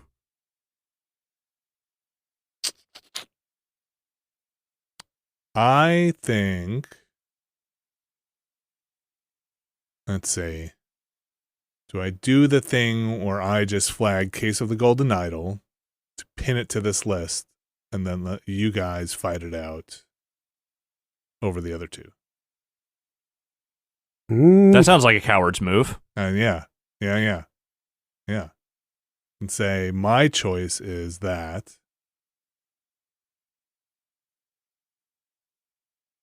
So, Alex, you're on Mario Kart 8 or making up Karateka, or Karateka, you're... I'm saying that so that I don't dominate this category, and also, just for the sake of trying to create a little bit of diversity here, I would say that, again, Mario Kart 8 is probably my number 3, but I don't need it to be on this list. Yeah, that one's like an academic one for me. I don't exactly have a lot of desire to play Mario Kart, but just the amount of stuff they put in that DLC is super impressive. Yeah. I played a lot more Mario Kart this year than I had played in the previous couple, so I'll give it that. I mean, for me, Hitman and Karateka are the two that I feel strongly about here. All the others are kind of take or leave. Yeah, I feel pretty strongly about Hitman and Golden Idol. I think Hitman wins this, if I'm honest. I know I don't want to get ahead of ourselves here, but I feel like Hitman is probably the one for me. Yeah, Hitman's pretty up there. It's hard. It is hard, which is okay. But again, the reason it's the one for me, and the reason I don't mind that as much is because a hard thing can definitely discourage me and never make me want to touch it. This hard thing made me want to get better at Hitman in a way that I never did, even in the previous 3 games. It was encouraging hard. Yeah. Yes. I mean, look, I'm not trying to disparage. Yeah, no, I know. I'm just saying it out loud.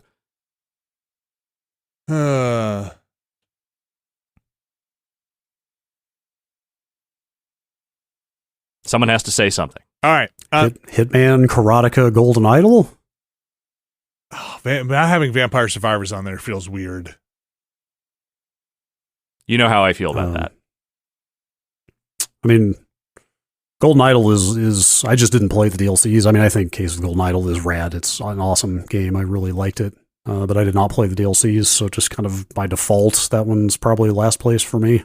And also, like, I'll just say that they kind of came out. I wasn't expecting there to be more DLC, so it was like a very awesome surprise for those. I like, again, I love Karateka. I think it's great. I also played a lot of Karateka when I was a kid, but seeing the different permutations of Karateka was very cool and made me kind of explore what that game was in a way I never thought of when I played it as a kid.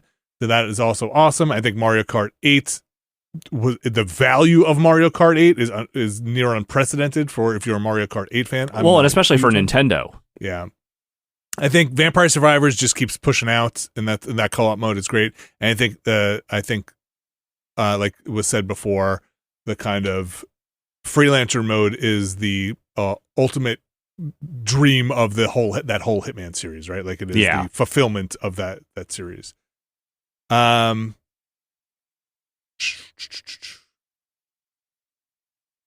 I don't know. I would have a tough time cutting Case of the Golden Idol.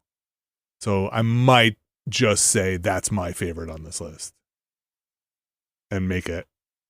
Because that's the thing. Again, we're not trying to, we don't have to reach a consensus here. Like, that's true. I'm saying Hitman is mine, like, with a bullet. Uh-huh. All right. I'm putting my name next to Golden Idol. Okay. For my pick. I was so excited when those DLCs came out. Yeah, I would still like to play those at some point. Like, that is a game, like, I'm not that interested in a Steam Deck, but that's actually, of course, then you'd have to type. Well, no, actually, I guess everything you can just move stuff around, right? Can't remember now. On the Steam Deck? Or no, in the game. Golden Idol? I'm trying to remember, is there anything you actually so have to type out in that game? You get the words on the bottom that you can... That's right, they give you everything, right? Mm-hmm. So yeah, you like something like that is actually a good Steam Deck game. I think it's I didn't even come in here expecting to say this, but I think it's Karateka for me. Okay. Like thinking about how big of a gap that is in my history or my knowledge of video games for how, and I'm talking about Karateka, not the making of Karateka. Mm-hmm. Right. Like. So you can also wrap that into that if you want. I would combine them both because like, and you know, like, I guess, is this a full disclosure moment? Like I've spent some time talking to Chris Kohler about working with Jordan Mechner and his dad on that game, and like just some really sweet stories of him going out to show, is it Francis Mechner? Is that his dad's name? Yes. Like, show them some of the in-progress work, you know, based on Jordan's journals and stuff like that. Like, it's just it's such a like feel-good project, and then also for it to have brought me to finally filling that gap in my, in my game history and playing that. Mm-hmm. Which I probably never would have done otherwise. I don't know, that all feels pretty special to me. Totally. I like it. All right. So I'm going to put your name next to Making of Karateka. So that's Brad, and then Hitman Freelancer for Alex. Mm-hmm. And then, so this will be a non-consensus list, but a hell of a list. Yeah. Great in its own way. So we're going to take off Vampire Survivors and Mario Kart 8. Honor to be nominated. So we have the best game we came back to. Hitman Freelancer was Alex Navarro's. Karateka, we could probably say inspired by the making of Karateka, for Brad Shoemaker, and for me, Vinny, the Case of the Golden Idol, specifically the 2 DLCs. The Case of the Golden Idol was the game I loved coming back to in 2023. We're going to move on to our next category. Heck yeah. I'm just going to scroll this down on the sheet here. This is my personal category. So we found it. When we have a couple of these that we pepper in here where we kind of just want to give due. A lot of games sometimes just don't make lists because they're very personal things, or they don't really have a way to fit in. So what we decided was just have your own category, and it'll be included here. This one is mine. and it's just a way for me to call out some games that I really appreciated from this year. So this personal category for me is FMV and or point-and-click adventure games that are for cool people. And there were kind of a lot of them, especially on the FMV one front. The games I called out on this list are Breakout 13, the entire series. If you remember, it was kind of split into parts. Life of Delta, point-and-click adventure game. Mia and the Dragon Princess, which was a FMV game. Golden Idols DLCs, which we kind of just talked about. I'm calling that a point-and-click adventure game. Fight me on it. Yeah, sure. No, I'm with you. The Expanse, a Telltale series, which that one's probably the iffiest. It's a more modern point-and-click adventure game. The Many Pieces of Mr. Coup, which is both an FMV game and a point-and-click adventure game. The Isletide Hotel FMV game. And do you guys remember Hand of Doom? I do. It was like that kind of old school CSR Gold box with FMV in it. Oh yes, right. It was very goofy. I'm sorry, I'm pulling up an image of it now. That's the first person. Yes, first person game. Yes, it's like some action, but it's got like the spell casting and stuff. That's right. Yes. God, yes, right. That game is fucking amazing. It was kind of weird and kind of amazing. So the way this goes is just recognizing these games. I'm going to pick my favorites from here. And kind of, I can't tell you what your favorites were. You can agree with me. I think you like Hand of Doom more than the Isletide Hotel. I do like Hand of Doom more. I'm going to take off Isletide Hotel because that game was kind of frustrating and a bit of a mess. I really wanted to like that one more than I did. I respect what they were going for, but I don't think they fully hit it. I'm going to take off Life of Delta. While I think that was a very good point-and-click adventure game, it wasn't my favorite on this list. You know what? I'm going to take off the Expanse Telltale series. I think I only played the first one. I think it was very good, but there's other stuff here I want to get to. The Many Pieces of Mr. Coup, also a fantastic. Did I show that one on? I think I did. It was like the hand animated one that looked like it was from the 70s.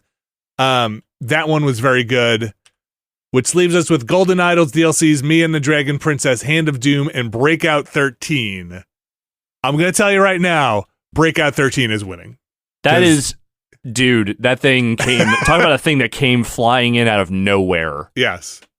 As an authority on your opinions, Breakout 13 is the right choice. That is absolutely the right choice. I don't know what that game is or why it is, but Breakout 13, and let's say Breakout 13 Fight, or just ridiculous FMV games that seem to do what I want from FMV, which is, I can't tell if your stuff is goofy or not, but it's pretty goofy. Yeah.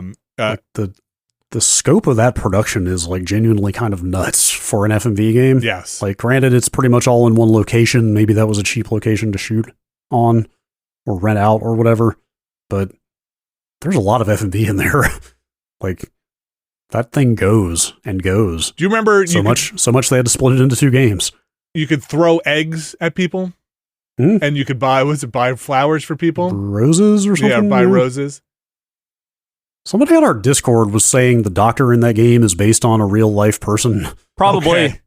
Which is that's pretty, terrifying. That's pretty sinister. Not to be, don't sleep on Mia and the Dragon Princess. That game was also super fun and a really fun FMV game. I think we played through all of one run of that. It seemed like it had multiple choices in it though. So, like, of the ones that studio made this year, I felt like that one, I felt like that one had the most, what's the word I'm looking for? Verve, pizzazz, the juice. Yeah. It had all of those things. Now, I'm going to take off Golden Idols DLCs. I just talked about how much I love that game. You have betrayed your own beloved. And I love those games. I love those DLCs. If last year you played Golden Idol, you're already playing the Golden Idol DLCs because those are great. In this personal list, I'm going to say, go check out Hand of Doom. If it's a weird thing. I did not finish it. I don't know how weird it goes, but in my personal calling out games, the Hand of Doom is not going to be anywhere else in this list. I can almost guarantee you. And I need to give it its due. It's just a weird thing. Dude, Hand of Doom is batshit. Like, it's steadily as we were playing through it, I was just like, I cannot believe they did that. Yeah. I cannot believe they did that. Like it's such a cool throwback to that era of computer RPG, but also the way they put the worst and best FMV in there, you know. Oh, it's so good. And the spellcasting stuff is genuinely kind of neat, actually. It's all right. Like, look, do I think Hand of Doom is a great game? I think it's a fun one. I think it's a fun one. I think you're right. I'm not gonna lie, like that, like orts, tal, ist is like burned into my brain. You know, it's honestly, it's a little Pargon-esque. It's a little Eternal Darkness, you know, Pargon. Of the games you put on this list, it's the one that feels the most like it tumbled out of my brain. So that is Vinny's FMV and/or point-and-click adventure games that are for cool people. Hand of Doom, Me and the Dragon Princess, and Breakout 13. The 2 parts win that one. Congratulations, FMV games. Keep on filming, let's say. Yeah, keep those cameras rolling. All right. We're scrolling on to our next category here. Do we need to take a second break? It's a big one. Yeah, let's take another break before we jump into this, because this is a big one. The next category being Best Played with Friends, and we're going to jump into that right after this. Okay, we are back, and I like playing games with you guys. Yeah. We played a lot of games together this year. Mm-hmm. Like I said, where are you going with this? Like I said before the break, we are up to Best Played with Friends. Also, it's a nice play on the best blank category format. It's a category that's basically like, look, a lot of multiplayer games out there. Some of them are competitive, some of them are not, some of them have multiplayer modes in it. These are the games we think are just best played with friends. And we are in a golden age of multiplayer games, I feel like. I would say not only just multiplayer, cooperative multiplayer games. Yes. Yeah. That's the thing. There are so many types of multiplayer games now, and so many of them blend elements of different genres together, and like it's such a far, I mean, like Quake is close to my favorite game ever, but it's such a far cry from the days when it was just like deathmatch games and that was it for multiplayer. Mm-hmm.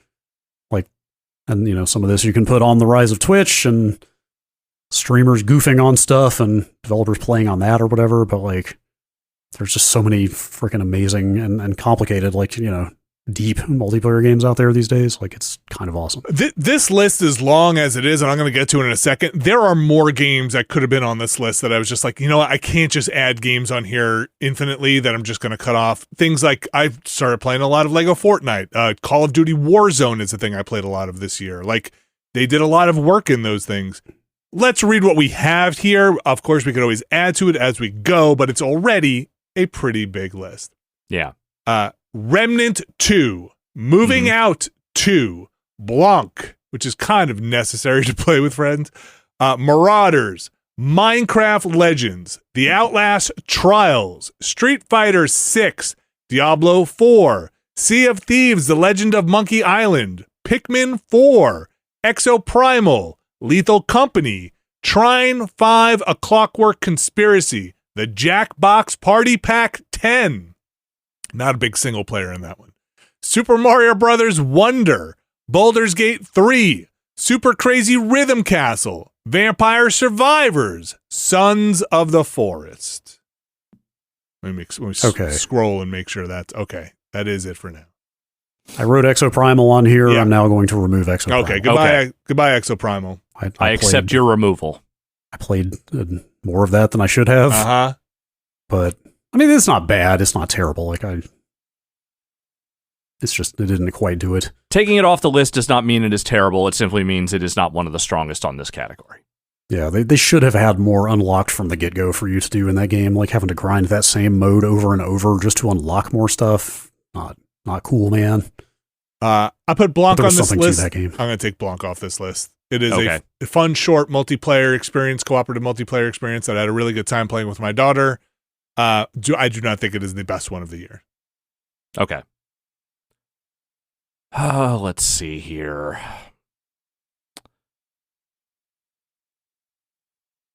It's a kind of a tough one. It is and it isn't. So here's the thing. I don't want to be the person on this list that doesn't like Super Mario Brothers Wonder. I think that game is okay. I think it's a decent platformer. It is enjoyable enough. I did not think the co-op implementation was that great, though they did get rid of the constantly knocking each other around thing, which they've had in some of their recent co-op platformers, which I do appreciate that. I just didn't think it was like a great multiplayer experience. I think it was a fine multiplayer experience. Yeah, I can agree with that. There's two components there, right? There's the local co-op, like you're playing with people on the couch part, and then there's also the bizarre, like Dark Souls, bizarre passive multiplayer Dark Souls shit that I think is genuinely kind of amazing. Although I don't know, it's interesting in concept and not something I would necessarily want to engage with all the time. It's a cool, weird thing, especially given some of the levels in Mario Wonder where you're hunting for things and you can see like the ghost of some other player hunting for things. That from a like social standpoint, I think is kind of fascinating. And being able to revive players, but I'm with you, Alex. I think maybe it would have been higher on my list if I just like Super Mario Brothers Wonder more. I think that's what it really boils down to me with this, is that it's like it's a competently made platformer, but for a Mario game, whether you consider it quote unquote mainline or not, it's kind of underwhelming in that way. Yeah. Is it just hard to make a 2D Mario now? Might be. I don't think it's that it's hard to make one. I think it's hard to make one that stands out. Well, that's what I mean. Yeah. Like, have we gotten to the point where either 2D games are too old hat, or they've made too many Mario games that it's getting tough to like? Is the Mario arms race like unwinnable now? I don't know. I'm with you. Like, if and when I play more Mario Wonder, it will definitely be by myself. Like, that's just how I roll in a 2D game of that style. Yeah. Again, I've been playing a ton with the kids. It still has some frustrating bits of leaving other players behind on forced scrolling and stuff like that, but it's better. It's good. It's not bad. Hey, look, if it's on this list, it means it was considered. It wasn't on this list, maybe except for Exoprimal. It wasn't on this list, doesn't mean it's bad. I might try the multiplayer actually over the holidays. Yeah, give it a try. It's not bad. My nephew's got their own Switch finally, so we'll have enough controllers. Maybe I'll try it. There are a couple on here that I played with you guys for a bit. I can't speak too much past that. Outlast Trials was one, which I kind of liked, but I probably wouldn't pick it as my number one, even the ones that I played with you guys. I enjoyed it, but I just don't have that much to say about it. I thought it was actually really neat. Like, I wouldn't put it in the top 3 here. We just played it that one stream, but I would absolutely play more of it. I thought it was... I don't even know what to compare it to. Like, I know there are other games kind of like that. Well, I mean, there was Outlast also. That was kind of where they started. That's like a single-player game, though, right? Isn't it? I think. I never played the Outlast. I could be wrong. I thought Outlast had a multiplayer element to it, but I again, it's been long enough that my memory is kind of vague. This does feel like a big escalation from what they were doing before, though. I'm looking it up now. It looks like Outlast is single-player. Okay. I think Trials was their big, like, hey, we're doing a multiplayer. I was just trying to think, like, are there other games that are big on Twitch that are like that? And is that why this got big? I think that might be the case. But I don't know. I thought how meticulous you had to be to survive. Like, it was just kind of insanely hard, right? Yeah. Yeah. And, like, you had to really work together, and it was pretty desperate in spots. Yeah. Like, everybody had to really, like, be on it to make it through that thing. And I thought that was kind of fascinating. Like I said, it was a cool experience with you guys. We didn't go back to it too much, and I didn't spend too much time in it. We should probably cut it, but maybe we should play more of it. Yeah, any of these things I would play more of. Maybe not Minecraft Legends. I didn't really enjoy my time with Minecraft Legends that much. That game really just came and went. Yeah, like I'm just gonna delete it. I played a decent amount of it. Even tried playing with the kids and stuff a bunch together, and it just we all fell off of it. I think we didn't play it as much as maybe we thought we were going to. I just didn't love its kind of reduced kind of RTS style mechanics. Like it just didn't work for me. Yeah. I don't know if I'd say Vampire Survivors is best played with friends. It's definitely different played with friends. Yeah. It's just a different experience, Yeah, I agree with that. It's cool played with friends. It's awesome. I play with my kids a bunch. It's fun. I kind of could not believe how much I liked when we streamed it. Like how well it does work in multiplayer. Yeah. Mm-hmm.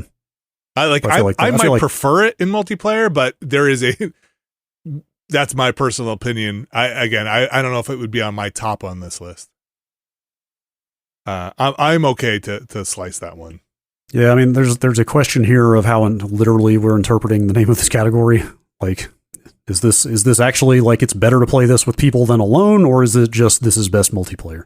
I wouldn't. I think the spirit would be like, look, not. I mean, we could roll something into best multiplayer because that usually means that you can have a fun time with a friend anyway, right? So, yeah. But if you're playing with strangers and you're having a good time, I'm not going to blame you. You can go for it.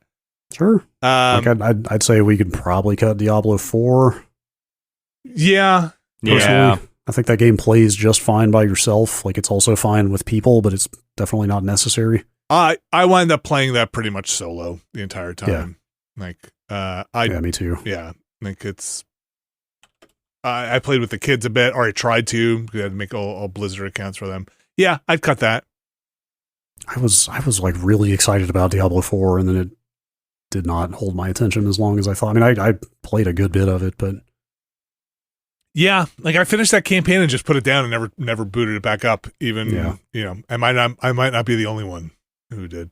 No, I don't think you're alone on that. The Tristram, I hate to say it, the Tristram part of that game is the best part. Just hearing that music and going back to the town in that dream sequence, I was like, okay, yes. Pure nostalgia. I don't care. The loot grind, like, and this is the thing. This is the thing with Diablo 4 where it could get cut from this list. The loot grind was such. I don't know if you guys even remember when we played together. You're portaling in and out to go drop loot off, while your friends are dungeon crawling, right? Because you're just like, I don't know if you remember. I'm like, hey, I just got to run out. I'll be back in like 2 minutes. I'm so full of garbage right now. I've just got to come back, and that's silly, right? I mean, look, it's a loot game, but there is just so much loot. Yeah. I did not play much Street Fighter 6. I thought the lobby stuff was neat and the character creator stuff was neat. I just didn't get into it. Yeah, I think that's the most novel stuff about it. That and obviously their weird Yakuza single player campaign, which is separate from what we're talking about here. But I mean, look, the online in that game is pretty good. From my experience with it, I do think that lobby stuff is pretty neat. I don't know if it has to be on here. Probably not. I mean, people who love fighting games, and particularly Street Fighter, obviously would say it's their number one. Yeah. I guess not for any of us. What is that social hub called? Oh, what is that thing called? Is it the Battle Hub, I believe? Yeah. That thing is amazing. It's neat. Like, that thing is so ridiculous. To just run around in there and watch other people with their dumb creative characters, like posing and quoting and stuff. And again, jumping in with you guys and friends, like seeing your dumb characters too. It's like a cool thing. And like challenging people to matches and stuff. Like, I doubt anybody who's serious about Street Fighter 6 hangs out in the Battle Hub much. I'm sure they just do the direct matchmaking, but it's pretty awesome that they did that. Look, that's why this is best played with friends and not best multiplayer, because that Battle Hub is, you're right, one of my favorite parts of that thing too. And that's why I keep it on here. But I put it down. I didn't keep up with it. Yeah, like I lean way harder toward Mortal Kombat than Street Fighter usually. Not to say I don't like Street Fighter, but I would still put Street Fighter 6 in here above MK1. Because I feel like the MK1 online stuff was pretty lackluster compared to 11. Sure. But I guess we're cutting Street Fighter. I really liked my time with Marauders. I know that game was punishing. I know it is hard as hell. I want to be better at it. It's mean. I want to be better at it. I think it's such a cool concept, and I think I just like everything about that world. Like I wish I were good at it. You know, like I love the idea of being in your ship, raiding other ships and other bases, and like what I don't love about it is I suck at it. Like that's what I don't like about it. It's I'm just bad rough, dude, man. It's not just you. I don't know if like this must have been done before, but I thought the World War I in space aesthetic was pretty awesome. Like somebody like must have thought, Killzone-y, you know? Yeah, kind of. Somebody must have thought to put those things together before, but I thought they did it well here. Sure. I played a ton more of this game with my friends off of our nice. streams, which was really interesting. It was a nice year. I reconnected with some old friends from college and even or before that to play games weekly, and me and one of them being way into like hardcore sweaty shit like this, and the other two like much more like I got like 2 hours a week to play games, I'd like to have fun and not like be brutalized for 2 straight hours. Like it was definitely a harsh, like this is what an extraction game is. Yeah, it's kind of moment. Very punishing. There were definitely like 3 or 4 moments playing with them that I wish had been on a stream because it just how good people have gotten in that thing. Like I may have mentioned, there was a time we did not leave the airlock. Mm-hmm. We literally got into a gun battle the second the doors opened and all got pinned down in there. Could not get out and just got murdered before we ever even left the starting area. That game's cool. Yeah. Still early access, I think. Yeah, I think it's still going. I mean, we played it this year. There's a lot of extraction games out there for what it's worth, though.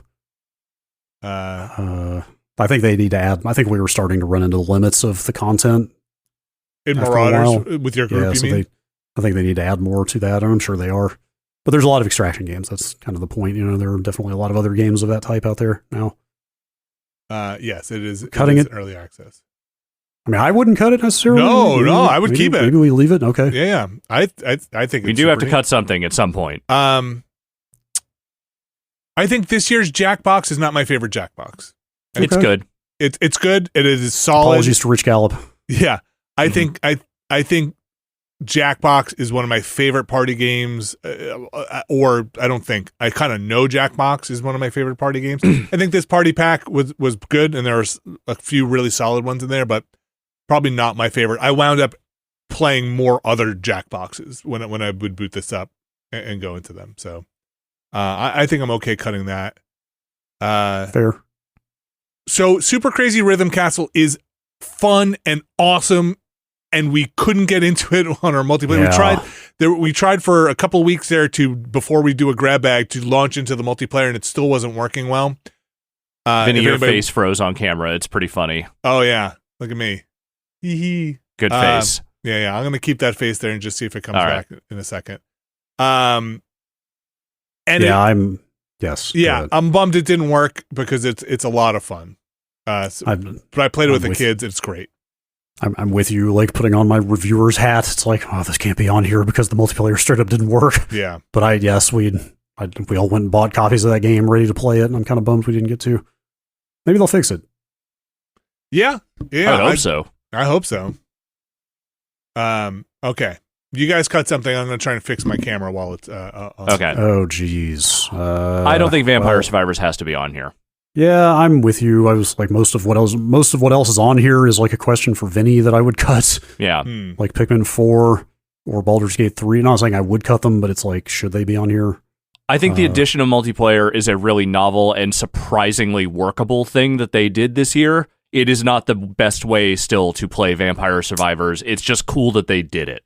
That's kind of where I'm at. Like, the single player will always be the core of that game to me. Yeah. But the multiplayer works like 1,000 times better than it should, I feel like. It has no right to be as good as it is. Absolutely. Like, it's awesome. I mean, I don't have to cut it, but like, I don't know if Vinny feels Vampire Survivors? Let me... there's probably other stuff on this list I would rather see. That's actually maybe not true. I think Sea of Thieves Legend of Monkey Island is a super fun thing to play with friends. I like what they did in the adventure game stuff, but it at the end it is kind of Sea of Thieves. It is for 2023. I think it's an interesting approach to Sea of Thieves, but I don't think it would make my top 3 on this list. That's fair. Did you see they're putting private servers in that game? No. Like they're going to just let you play with your friends and nobody else finally? No. Which weirdly seems to remove a huge component of that game. Yeah. But I guess it depends see. on how big the servers can get, right? Like, if you can get like 30 people in there, maybe not. But I think it's just 4. I think it's just okay, like you and a normal squad just getting to roam the world without fear of griefing. Okay, yeah, that's a little weird. But yeah, I'd cut it, even though I think it's really cool. Pikmin 4, the co-op in it it's I'd say it's better than the single player. You can game that system in a way in the co-op that you can't in the single player. You basically, the other player gets it's that kind of not asynchronous. What is the word for it? Asymmetric co-op, where one player is basically a targeting reticule and could just shoot things while the other player is doing Pikmin style stuff. So we can cut it from here. It's an interesting way to do it. I think it is a okay way to do co-op in Pikmin, but it wasn't my favorite of this year. Mm-hmm. So what you're saying is it's quite literally best played with friends. That's what I think is literally better played with somebody else next to you. Moving Out 2, I put on this list because I really like Moving Out. I think Moving Out 2, I put it down. I don't think it's as good, or didn't hold my attention as much as Moving Out did. We're still kind of working through it. So I'd say cut Moving Out 2, but it is a great couch co-op game as well. Can't say enough good things about the Moving Out line of games, let's say, the franchise. I think it's fantastic. I don't want to get too far. All right, hang on. I don't want to get too far ahead of our skis here, but I think if we are talking about our best played with friends games this year, I think Remnant 2 and Lethal Company have to be locks in this category. I definitely think I'm with you. I like Lethal Company, Remnant 2 for sure. Like, look, we played a lot of Remnant 2. That would definitely be the most played with friends. Lethal Company I really like. I think it's great. I like Lethal Company, I think, better than any of the other games on this list as far as multiplayer goes. I think Lethal Company is probably my number one. Yeah, here. okay. Yeah. I'm like, the more we play that, the more impressed I am with that game. Like, yeah, it's a dumb goof that plays well on Twitch, but like, that might be the best sort of like positional audio thing I've ever seen in a game, or like in terms of how it supports the gameplay and the comedy of that thing. It's very like good. Both the spatial audio and the way the walkie-talkies work. Also, the more we play of it, I think the more depth I see there. Like there's actual strategy to. And options, you've got a lot of options for how you approach every time you land and how you want to go about things. And there's actual strategy to what you buy and how many people you send in versus if you leave somebody on the ship. And like, I think there's like real meat to the gameplay there beyond just like, haha, this is hilarious to watch. Yeah, you're 100% right. And on top of that, though, doing multiplayer comedy is not easy. Like creating like an environment where like slapstick falls out of the natural progression of playing this game with your friends, I think is the sort of thing that like is hard. That's a hard needle to thread. And I feel like every time we have run into something dumb in Lethal Company, it has been legitimately hilarious. Like there's a real comedic timing to that game that obviously isn't completely by design, because there are things that just emerge out of your gameplay that naturally happen that way. But like, that first time you and I played, Vinny, and you blew that air horn and then suddenly turned around and that monster was just there. Yeah. Like, that is one of the funniest things I have done in a video game in like the last several years. Like, that was pure fucking comedy. Pretty good. Yeah, like I can't believe I would put this game over Remnant 2. I think like I like Remnant 2 better overall, but as a multiplayer game, like for what Lethal Company can tease out of like the group dynamics, just the ridiculous situations that can happen between people and everything. Like I think it's like way more than the sum of its parts as a multiplayer game. I think my only thing with Lethal Company is I want to see where it goes. I like what's there. I think it needs some fleshing out. A little bit of persistent progression would be nice. Like, it is a bit rough when you kind of wipe completely and have to start over. It's not the worst thing in the world, but just some kind of, and maybe they'll add that stuff in. the positional audio stuff is also awesome, but I've seen that stuff in like Phasmophobia and those other horror style ones we've had before. That's what this game is doing, is it's building on stuff like Phasmophobia and similar types of games where it's like, you know, really goofy shit can happen. They give you like the play set to make some really dumb stuff happen, and then when it does, it's amazing. But also, it is a little janky in places, sometimes by design, sometimes not. Sorry, the thing for me that it has over something like Phasmophobia is just the loop itself is more enjoyable and more varied. Agreed. Yeah. It's like they built an extraction shooter in Phasmophobia. Yes, totally. Because like those like haunted investigation games, like you're going to see their tricks eventually, and then you've kind of seen them. Versus this game is much more of a like mechanics and skill kind of game. Totally, like you don't have to identify the monster in the thing. Like, that's not the point of the game. Yeah, no. I mean, I think once you've identified the monster, you're probably fucked. What I want to say is, sorry, go ahead. Baldur's Gate 3 is an amazing co-op experience. Like that is like for what they have done there to be able to have multiple players in that world to sort it all out is fantastic. Like the ability to split up and just go wherever you want, to grief or to not grief, to help out or to not help out. It's kind of an amazing thing. Like that one element, the fact that you can just split somebody off from what should be a scripted encounter and have them completely break or subvert it by going somewhere else, like that alone makes me feel like this should be on here. Like, but also maybe we're fudging the name of the category a little bit with that one, because like, are we saying it's like you have to play it with friends? No. But here's the thing: is that I played it both single player and in multiplayer, and I had loads more fun playing with you, Vinny, and Abby than I did playing on my own. And I mean, some of that is just my personal, like, I don't necessarily love, like, you know, dry computer RPGs, but like, just in that environment where the three of us were bouncing off each other, seeing different things, like just playing together that way, I had a blast with that. And I think as a single player game, obviously it works totally fine. It's very good in its own way. But for me personally, I think the multiplayer was the draw, and that was kind of what kept me from wanting to play a lot of it on my own. It's a very different game in multiplayer, where you have to like rely on your party to kind of fill in gaps, where you can just kind of select everybody. It's super cool. It's amazing. I would leave it on there for now. I would definitely leave Lethal Company Marauders and Remnant 2. I'm going to cut Shrine 5, though I think that is a fantastic game. That's a very personal one with me and with my kids. I think people should just check out Shrine 5 if you have kind of left Shrine. I think this is a great one. And I played it with my kids. My kids are 9 and 11. They both got it completely, and there's division between the characters enough where each character that they were playing felt like they were participating in the world in the playing of it, where you just couldn't steamroll one character over another. It's awesome. It's great. Who was the most coveted character? We just kind of fell into him. My daughter was the rogue, my son was the wizard, and I was the knight. And all right.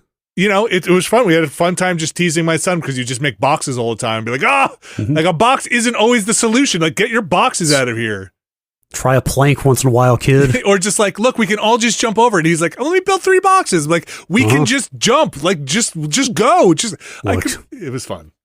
If you could conjure boxes out of thin air, you'd do it. That's exactly, yes, that was exactly his point. Like, wouldn't you just do that? Totally. Yeah, I played all the previous Shrine games strictly as single-player games, but like playing that online on that stream we did, I was like, okay, you know what? I'll concede. Yeah. This is pretty awesome as a multiplayer game, even though it's pretty different. It's very fun. Sons of the Forest is... It's a wild one. I can't even imagine not playing that with other people. Yeah.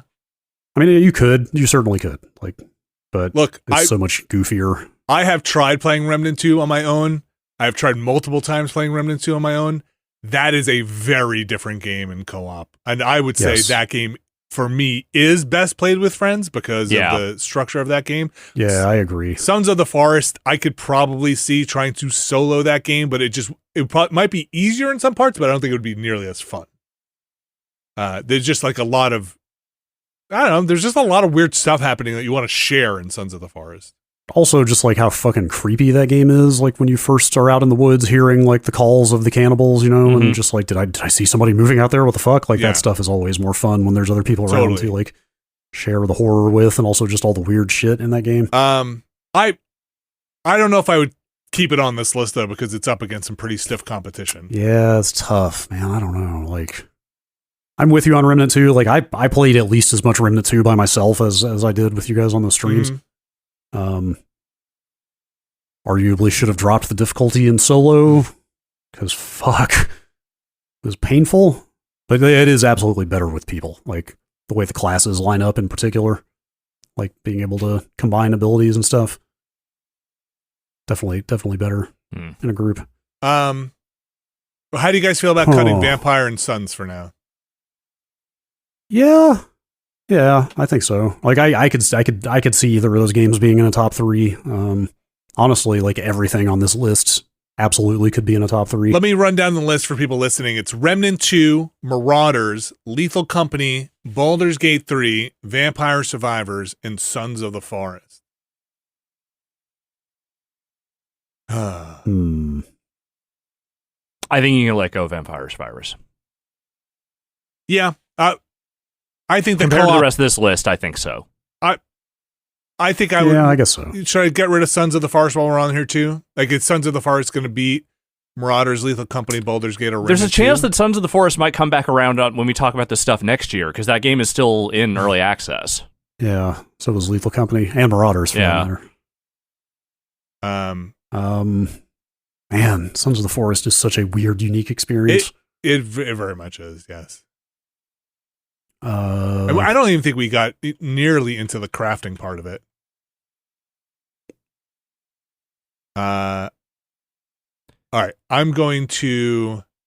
I think probably Vampire Survivors is the most likely one to go here. Okay, I cut it. Because that one, even for me, like I'm having a hard time letting go of it, but even for me, it's like that multiplayer mode is kind of amazing. Especially that it works at all. But it's not the only draw in that game. This is a tough one. Again, I'm looking at this. It's Remnant 2, Marauders, Lethal Company, Baldur's Gate, and Sons of the Forest. Each of these, in its own way, could be my number one pick. Marauders, again, I'm terrible at it, but I just love the concept. Lethal Company, I think, is just a lot of fun to play. Yeah. Remnant 2, I had a blast playing with you guys. And I think specifically with you guys, I think it was a fun group dynamic.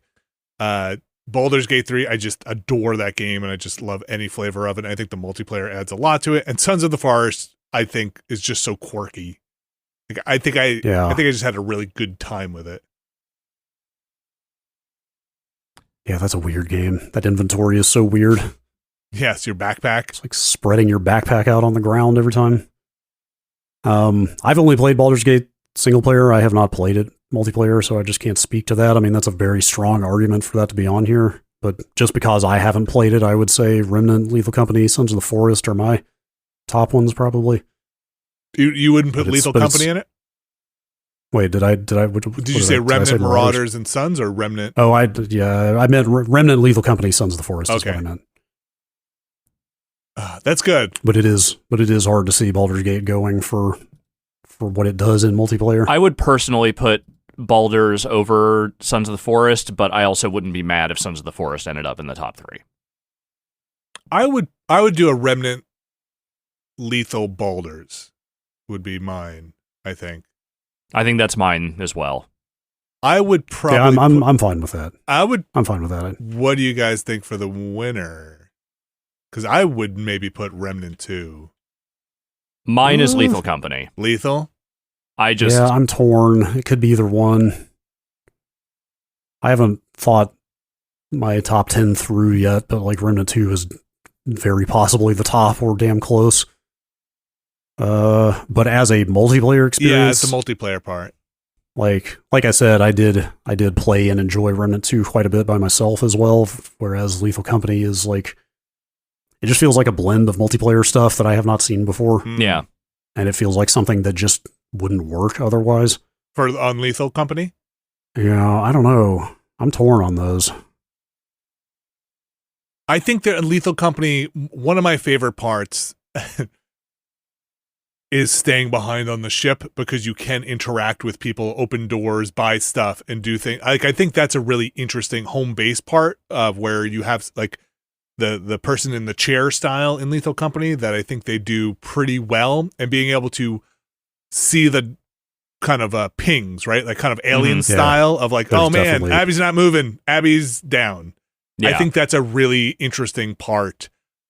My part with Remnant 2 is I just couldn't make it work for myself in single player. It's just like I needed you guys there to support. Otherwise, I was just banging my head against stuff. Like I wasn't having as much fun. Like the fact that you just die instantly the second you die in single player is just brutal compared to like you get to go down and get revived in multiplayer. And Baldur's Gate 3, look, I play with my kids. I think it's awesome and fun and a very different game. And you know, I think the multiplayer is just spectacular in that game in the way that they implement almost every aspect of it. The only thing I wish they would do is really just get cross system game joining together, because I now own that game on 2 platforms, probably going to buy it on Xbox at some point. Like just I need to be able to join games. You guys, Lethal Company, you think? That's my pick. For me, I might swing Lethal Company. You can go Remnant if you want. No, look. Remember, we don't have to have the consensus. I know, but I'm thinking maybe I want the consensus. All right, I might. That game rules, man. Yeah, I want to see more out of it. Which one? Lethal Company. Like I want to see some more on it. But so yeah, like I wanted to say real quick, I'll give it more leeway there because it is a lone developer. It's just one guy. Is it currently? Really? I didn't know that. Oh yeah. It was one guy. But it has blown up so much, like guaranteed that thing is going to get expanded rapidly, or maybe not rapidly, but like he's made so much money on it that unless he's planning to pull a day before and just run with the money, like presumably that game's going to get a ton of updates. Kind of like Among Us did or Vampire Survivors. It's basically in that category of games that have blown up so much for such a small development team that it's probably going to get a ton of stuff added to it. I'll say this for because I love all of these games that are on here, and I'd say Baldur's Gate single player I'm having a great time with. Also, Remnant 2 I had not a great time in the single player, but it's just a different game. You have to have I feel like you have to have a completely different build to play that game single player than you would in a multiplayer. Lethal Company, I don't even want to try the single player. Like I don't even want to go. You? I guess you can. Oh yeah, actually, I did play it by myself a little bit just to get a feel for some stuff. Like, so yeah, you can. I think Lethal Company might be of this list the best played with friends. Like I don't think I want to go Lethal Company. I just didn't even think of that game as like a single player possibility. Though yes, I mean I guess you totally could. Even with 2 people, remember Alex? We were like, we need more people. Yeah, definitely. Dude, this game has been out for less than 2 months, and it has 140,000 user reviews on Steam. Like, that's I could not imagine how much money this thing has made. Let's do it. So, point being, again, like I think there is a good, long, robust future for Lethal Company ahead of it. Sometimes I get a little nervous, and I'm just going to be transparent with people. I want to make sure I'm not picking the thing that's the newest, right? Like you don't want to get new bias on there. Like it's fresh and new. But it would be hard to do that this year because we spent so much time playing Remnant 2. Like that game is so top of mind, Yeah. I can't believe I would go into a category like this and not give it to Remnant 2. Yeah. Until I played. And again, it's just that what Lethal Company does in a multiplayer context just feels so fresh to me and unique and unusual. Yeah. I went in thinking it was going to be a Phasmophobia like. It is more than that. Yeah. Best played with friends. Lethal Company takes the top spot with Remnant 2 and Baldur's Gate 3. Can't go wrong with any of those, really. Okay. Our next category here, we're just going to roll right in. I believe this is our last category for the day. For today, yes. Yep. It was peeking out if you were watching the video. And I remembered we hadn't really decided on a name yet for it. So we're going to have to vote on the name first, and then we're going to have to vote on the category. Okay. But our next category. People love it when you do Game of the Year categories, and the all the parameters are not well defined. Well, I think we have the parameters. You didn't know what to call it. Yeah, no, yes. This is the best. Oh, that's novel, or like check this out, or that's just cool, or I don't know, best mechanic, which is most novel mechanic is my like game of the year hat. Yeah, to answer. I'm okay with that. Like, basically, this is most novel. It's like the thing you're like, that's neat. I love that. That's like, you might not be the best game, but you're doing some really interesting stuff. Coolest mechanic? I don't know. Best coolest mechanic.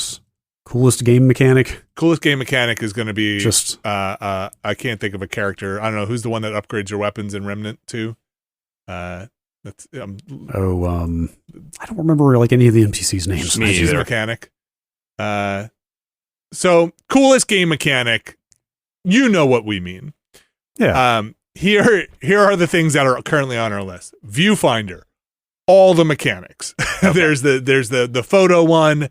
There is the kind of matching, taking photographs, going into photographs. All of the gameplay mechanics in Viewfinder, I think, are fantastic. Hi-Fi Rush, hitting to the beat, basically. The kind of implementation, I think that extends to the world kind of living with the beat, the kind of infusing of everything with the rhythm of the music. Yes. Beat 'em up on a beat is not something. I mean, it may have been done before, but I don't remember it. I can't think of one off the top of my head. Well. I mean, there's the one with the shooting on the beat. What was that one called? The gun? Oh, there's a couple of those. Yeah. There's Metal Hellsinger and Metal Hellsinger. I forget what the other one is. Bullets per minute. Yeah, bullets per minute. Humanity, the people waterfalls. We talked about that before. It's just cool. It's just cool to look at. It's just cool. Yeah. Spider-Man 2, that fast travel is amazing. And that is a very cool game mechanic. Sea of Thieves, The Legend of Monkey Island, the part where they added an adventure game into Sea of Thieves in the style of Monkey Island, I thought was a really novel thing. Chance of Sonar, the translation mechanic, if you don't remember, that's the game where you are kind of slowly deciphering, or depending on your pace, the kind of languages based on context of a lot of the languages. Cocoon, that kind of world within a worlds thing where you're nesting worlds in other worlds. That's the big thing in Cocoon. Super Mario Brothers Wonder, the Wonder Flower. That's the kind of thing that does kooky things. The LSD trip in Super Mario Brothers Wonder. Chapter 15 of Mortal Kombat 1. Again, we're doing spoilers here, but this is where you go and you take on all the like Dial-A-Fighters, Create-A-Fighters. The insane mashups of the multiverse characters. Yes. And the fact that it's different every time. They made a ton of those. It's really silly. Legend of Zelda, Tears of the Kingdom, your powers, your God Hand, you're going through the floor your one. Ultra Hand. Yeah. The Exit 8, the loop. Basically the entire game. Like the changing of the kind of subway station as you're in it and looking for it. Basically the mechanic, the core conceit of the Exit 8. The thing you're doing. And I added to this while we were on here, Remnant 2, the last God damn boss. it. Why? Because it is cool in a way. It's a cool mechanic. Fucking so painful. It's also mean. But it is cool. Yeah. I don't want to play through it though. Not again. So if you don't remember, if you didn't see it or get to it, Remnant 2's last boss basically has two separate parallel boss fights going on where you are kind of jumping between them and they pause where the state of that world was when you jump to the other boss, do some damage, and then you go into another phase of the boss and it pauses that one and goes back to the other one. It's infuriating and maddening, but it is kind of cool. It's crazy. It's one of the like most brutal assaults a video game has ever. You know what I mean? I feel like it's just like hitting you with stuff. You know what I mean? Yes. Like the visibility is next to nothing. It's so chaotic. Granted, we were talking over each other, but it's so chaotic. It's hard to like catch all the sound cues. The fact that, like you said, when you get ported back, like they're still in the middle of whatever they're doing the last time, right? So like you might be about to get hit when you get ported back. And so are you. You port back to the position you are in. So if you were going to res somebody in one part, if you don't finish that res and you're ported, you are now in a different spot from that person, which is like, dude, like they give you almost no warning when you're getting ported. They do not care if you're mid res or something or mid heal when they port you because it'll just interrupt that. Like, it's crazy. It's vicious. It's vicious. All right. I'm going to start slicing and dicing here. I'm trying to think if we forgot anything. I'm just going over my mental tally here of things I thought were cool this year. Yeah. I don't think we have, but I feel like I just want to kind of think through it while we're going through some of these other ones. I'm scrolling down, looking through some other games here, and continuing to talk because we have an audio podcast. I don't want people to I understand that. Feel free. This is like already an amazingly strong list to me. It is. Like on any normal year, it would be hard to find anywhere near this many games where you could say like they are doing something totally fresh here or something that really like made you say wow. Yeah. There's some stuff in Alan Wake 2, which I think is kind of novel and interesting. Like but we talked about it in the visual side of things. Yeah. Like I think some of the playing with narrative with Alan Wake is interesting, but I don't think it would make it for me. I thought about putting it on here. I feel like I could make an argument for the light shift stuff. Yeah. Like that. What's the name of the little lamp? Yeah, the lamp. I think is it light shift? Something like that. Yeah. Like you're switching between two versions of an environment back and forth to kind of solve puzzles. There's that, and also Alan's plot board where he can change the environment basically by adding the plot stuff to it. I thought about adding it here. In fact, like the whole mind place / writer's room idea is actually pretty awesome. I mean, you could argue it gets a little bogged down in like having to place Polaroids on the wall. Yeah. At times, but I think that just being able to port to another environment to think about what you're doing is really interesting in and of itself. Yeah. I don't know. Now let's see where we get with this other stuff and if that rates or not. All right. The cutting. Should we start? Yeah. We can always add stuff as we go.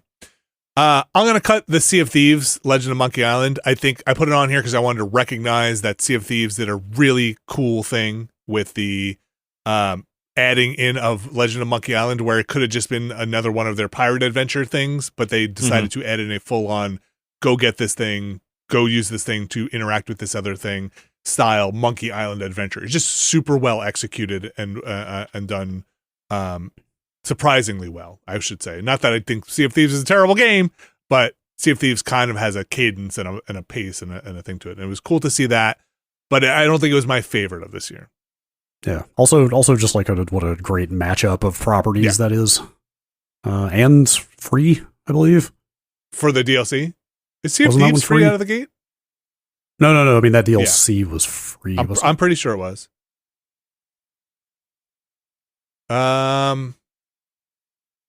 Let's see.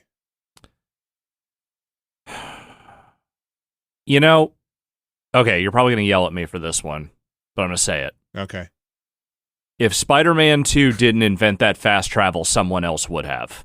Yeah, you're not wrong. And in fact, I don't know that we can say nobody else has done that. I just don't think anybody's done it in such a cool way. Yeah, as seamlessly and coolly as they have here.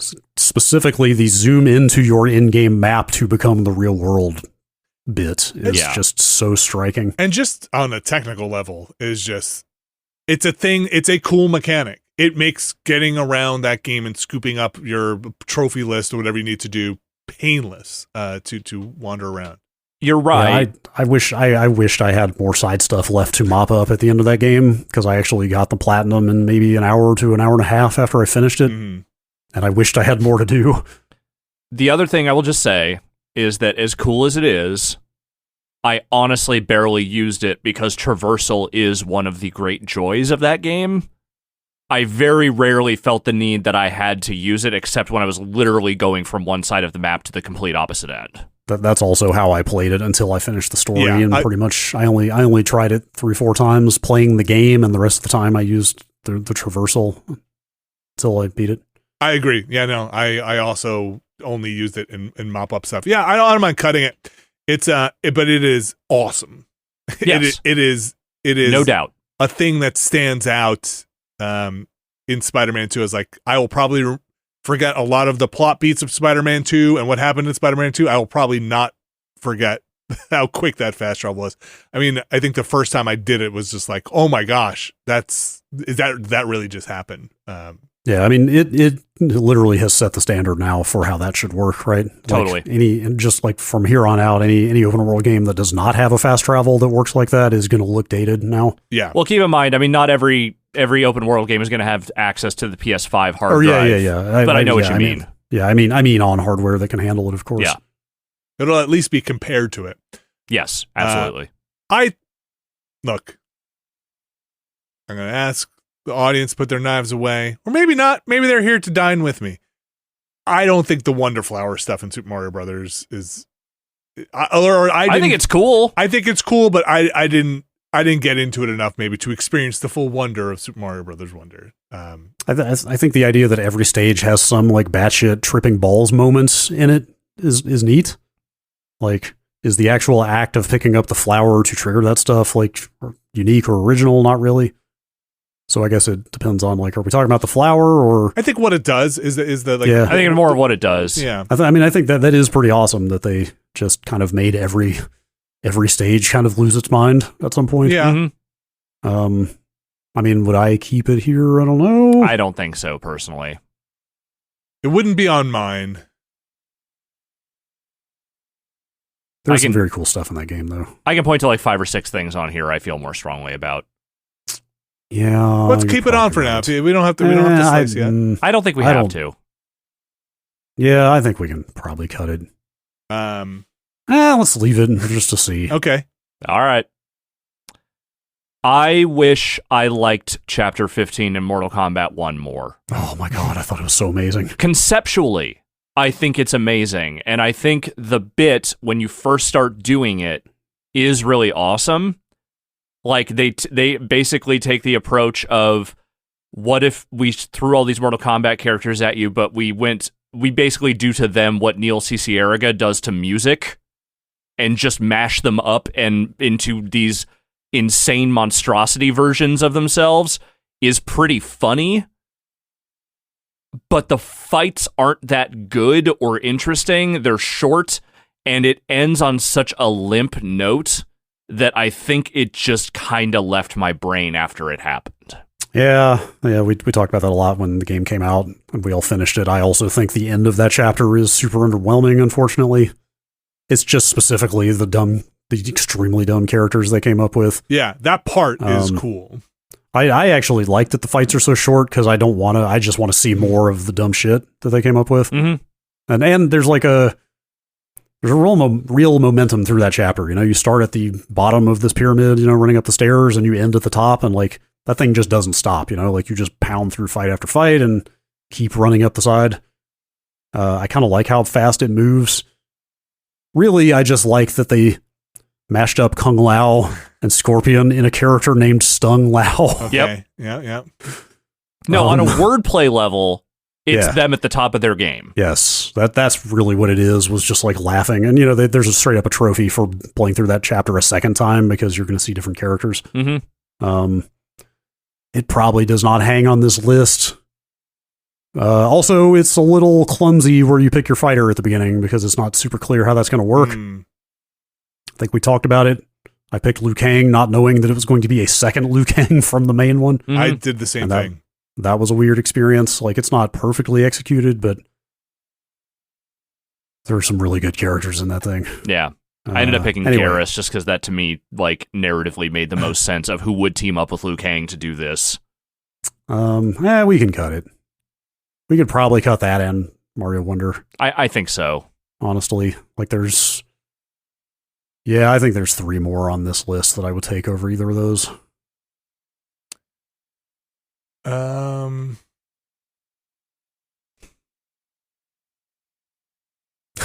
can't believe how long the Remnant 2 last boss has been on here. Look, I still think it's a cool mechanic. Like, Conceptually, yes. I've never fought a boss like that before. Like, I want to recognize that, divorce myself from the complete and utter hatred I had for it, and say, look, that was, somebody was really thinking of new ways to do a big boss encounter, and it's memorable. It is a memorable boss. It's like the boss fight equivalent of like electronic noise music, you know? It's the Atari Teenage Riot of boss fights. It is just an insane amount of noise and disorienting like loudness, both visually and orally. And I respect that is what they went for, but as a player who had to fight it, let me tell you right now, I never want to do that again. No. Are you saying cut it, Brad? I mean, we don't have to cut it. I would argue that the people waterfalls in humanity is more of a visual than a mechanic. Like, I mean, yes, you are working with like a fluid stream of something that you're using to solve puzzles, but I think the way it looks is why it's so memorable, more so than the way it works. Yeah, I mean, the way it works is just puzzle game. Like, it's not doing anything. Like, the puzzle design in that game obviously works well, but it isn't like they're doing something that's completely off the wall. It's just that the people waterfalls are the thing that make the puzzles go. Sure. Yeah, like you could have abstracted that into something completely like bereft of anything meaningful in terms of imagery, and it would still work. But it is people. Yeah, you're not wrong. No one's saying it's not people. But we cut it from the category where that being a look would count. Yeah, I think it's a cool game mechanic to fire hose these people at things, but I wouldn't be in my top 3 here, so I'm okay seeing it go. I'd say that's the real thing. Yeah, I think it is awesome. Like, don't get me wrong. Like, Humanity is a cool game.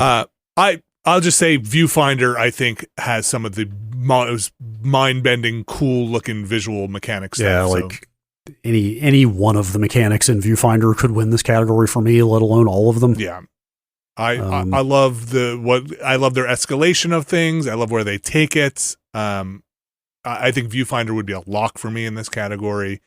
Yeah, ironically, the first main mechanic is kind of overshadowing all the others in my mind. Like, I can't even remember all of the later game stuff because that first experience of taking a picture and being able to overlay it on the world and walk into it, and the way it slices up the existing geometry and stuff, like, that's so striking. So you get the photocopier, you get the one that photocopier, you get the stuff that cannot be taken photoed, the material that is like, it's like purple or something. That's right. It's all kind of variations on the theme. Yeah, right? Mostly. I can't remember what the last one is that you get. It's the last one. There's that whole audio thing. Yeah, there's audio stuff. There's the color blending stuff you start doing toward the end. There's the teleporter thing. Yes, right. It's the whole thing is an amazing. Yeah, I could not stop playing that game because I just had to see what the next thing was that they were going to come up with. So it's not only taking the pictures, like, you're laying them down and walking through the pictures. It's very, very. That would be a lock, absolutely, for me on this. Yeah, it's weird. Like, I can remember what the last world looks like, but I can't remember what you're doing there. Do you remember the kind of? Is it the last world or the last level where you're just kind of putting it all together in that kind of speed run to pull the? Yeah. Oh God, dude, that was like. I mean, it was not that bad. I think it took me like 3 tries or something, but like that was some shit like straight out of the challenge in The Witness. If you ever did that, or I didn't do it. I mean, the one in The Witness is absolutely punishing beyond anything I could tolerate. But in terms of having to play a puzzle game very quickly, yeah, like that always feels like a big ask. I completely forgot about that last bit. Just keep some photocopies with you. You'll be okay. Viewfinder's awesome. Viewfinder's awesome. I think the powers in Tears of the Kingdom are cool. I really think I came at this game having played a lot of games where you build stuff, and I'm not trying to take what you do in the Tears of the Kingdom away. I think they implement it in an interesting way. I have just played a lot of games where you build vehicles in different ways, snapping things together. Using them to explore the Tears of the Kingdom world is cool, but I think the mechanics themselves, I was not as the God Hand stuff. And I think going through the mountain is freaking awesome. The one where you chew through vertically into mountains is cool. I think the God Hand one is all right. Like, it works well. There's another one. What's the third one I'm not thinking of right now? I mean, the real thing with Tears of the Kingdom is that it really feels like they just took Breath of the Wild and then added a bunch of developer tool hacks to it. You know, like that's what that game is. And that it works so well is just kind of amazing. Yeah. I think I wouldn't be on my list though. So I think out of this list here, I think there's stuff that I like better. I don't know if I'm ready to cut it, honestly. Okay. Like, even though I don't know if, you know, I had the exact same problem I had in Tears of the Kingdom as I did with Breath of the Wild, which is that the sheer openness of it did kind of eventually, you know, waylay me from ever finishing it. But I spent a lot more time in this one, and a big part of that is because I had so much fun just mashing shit together with God Hand and just seeing what the fuck you could do with those tools. All right, look, we don't have to cut. Yeah, not yet. Yeah, okay. I am looking forward to playing it. Apologies to the people who are mad at me for not playing it yet. Never apologize to them. What are you doing? Guess what? There's a new Switch coming out soon. Yeah. What a great game to play on a Switch. 2. Let's see.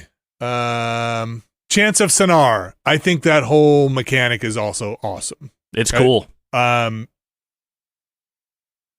am having a little bit of trouble in my head being like, is that just the game is awesome? Because it's kind of the entire game. I mean, that's like the central mechanics that makes the game go. Yeah. Right? But it's so fun. I mean, it's very similar to like the kind of tingling in my brain with Golden Idol. It kind of excites those same parts of that puzzly part. I think the translation stuff is super cool and just rewarding and fun. For me, Viewfinder, Chance, and I thought I was just gonna say the next one, but I don't know. Exit 8 or Cocoon, maybe. Yeah, there's still a couple we haven't really talked about on here. Yeah.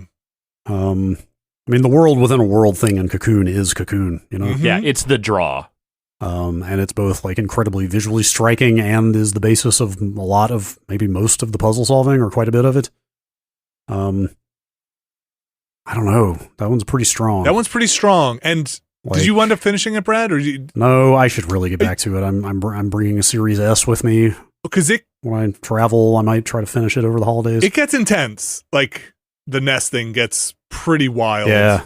Like that's actually kind of why I put it down, was there were a couple spots that I got stuck on and then felt like an idiot when I realized what it was, or looked it up in one case, and I was like, how did I not think of that? Like, and I even told myself at a point, like, okay, self, anytime you get stuck in this game, think about what could be inside something else, you know, like clearly all the really tricky logic puzzles in this are going to be something is in a deeper world, or you need to put a different world inside of another world. You know what I mean? Like, it's always going to be think through all the options you haven't thought through that involve going in and out of these worlds. And I still got stuck a couple times. And I definitely got stuck once, hardcore stuck, and like put the game down overnight, then picked it up, still couldn't figure it out.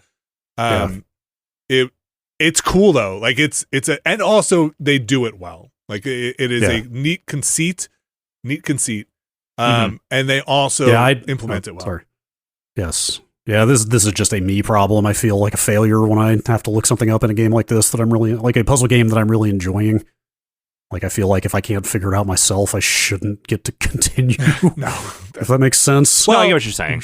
Which is part of why I didn't finish it.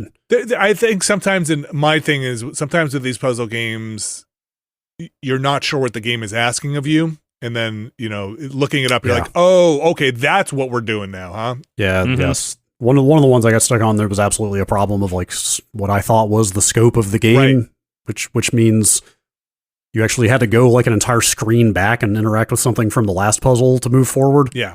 And like in my mind, every puzzle in that game was self-contained. Like it's like, oh, it's all on the screen, you know? Yeah. And I spent 30 minutes staring at what was on the screen, not understanding what to do. And then it was like, oh, so you're just going to start involving previous puzzle stuff now. Like, I think I didn't expect you were going to do that. In puzzle games, I feel like that's fair game sometimes, where you're like, oh, you've expanded the scope of what we're talking about in terms of the game. Like, or the expectation of what you wanted me to do is completely different. I wouldn't have thought to do that.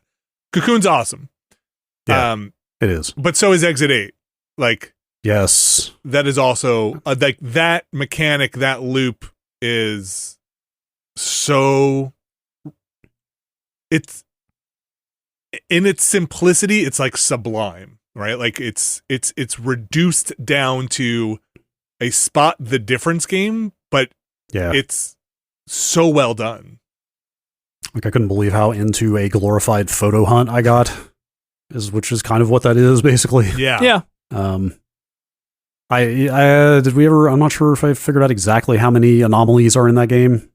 I think we had like 20. Was it There's 19 20 left? something, I think. When I finished it, I think there were like 19 left that we hadn't seen. Is that right? Well, we were So down to there like must be- 11 or so, I think, when we finished it. Yeah. I thought it was close to 20 when I first finished it. I Oh, forget, sorry. but- When you completed your first run, sorry. When we stopped what the I mean. stream, we were down to like 11.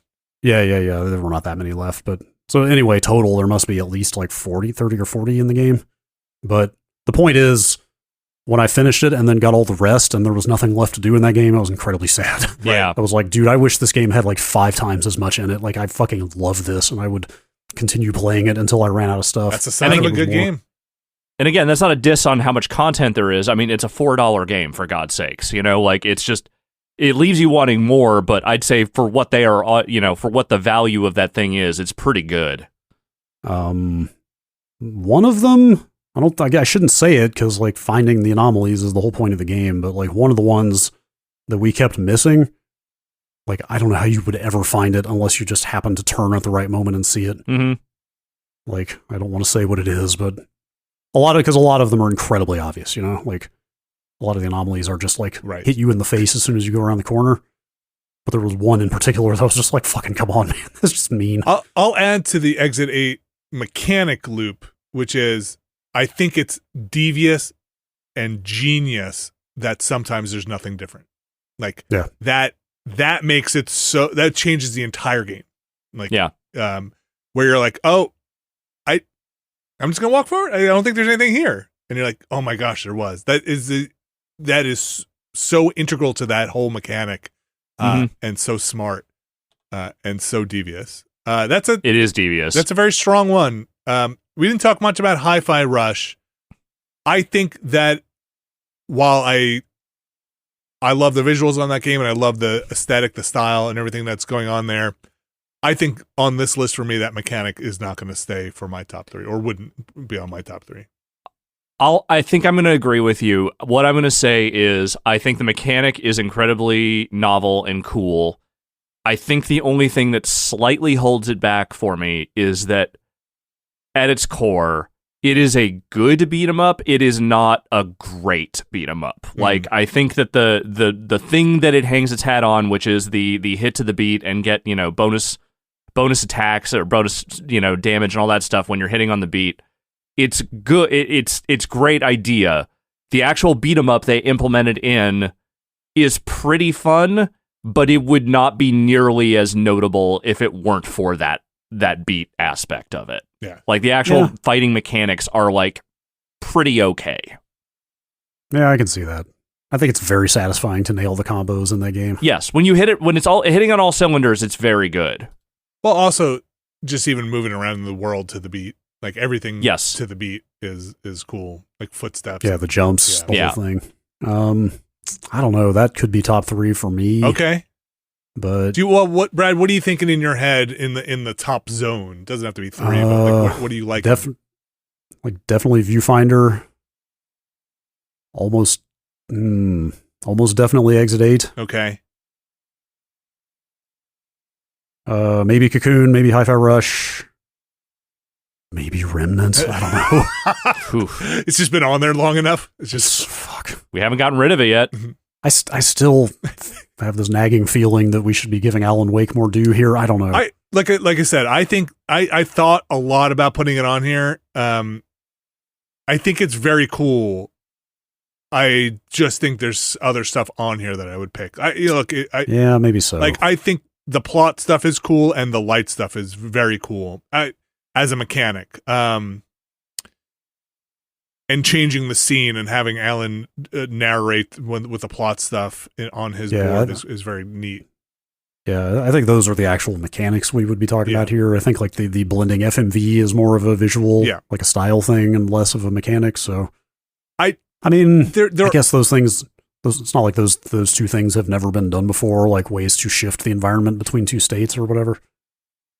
Yeah, those parts. I also ran into some parts where it's kind of frustrating, right? Where you're like, I got to flip these things at multiple times, and I'm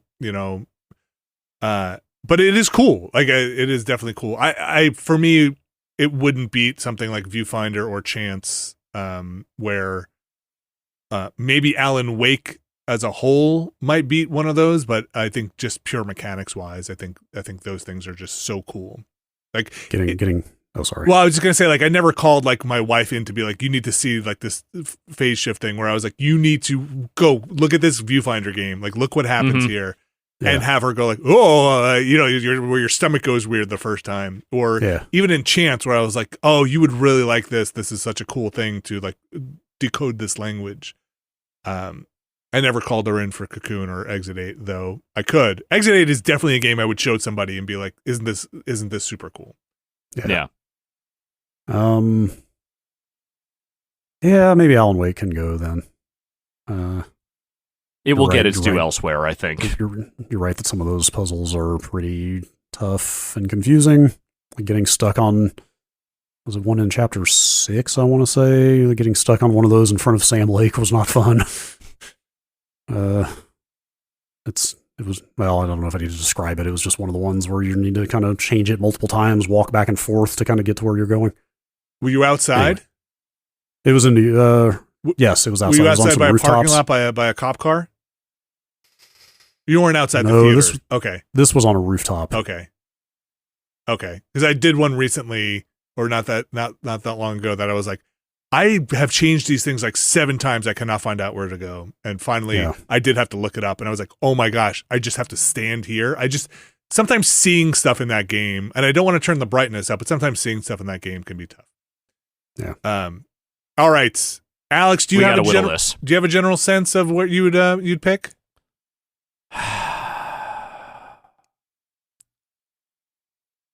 I think for me, and granted, some of this is just the fact that I may have played slightly different list of these games than you guys did.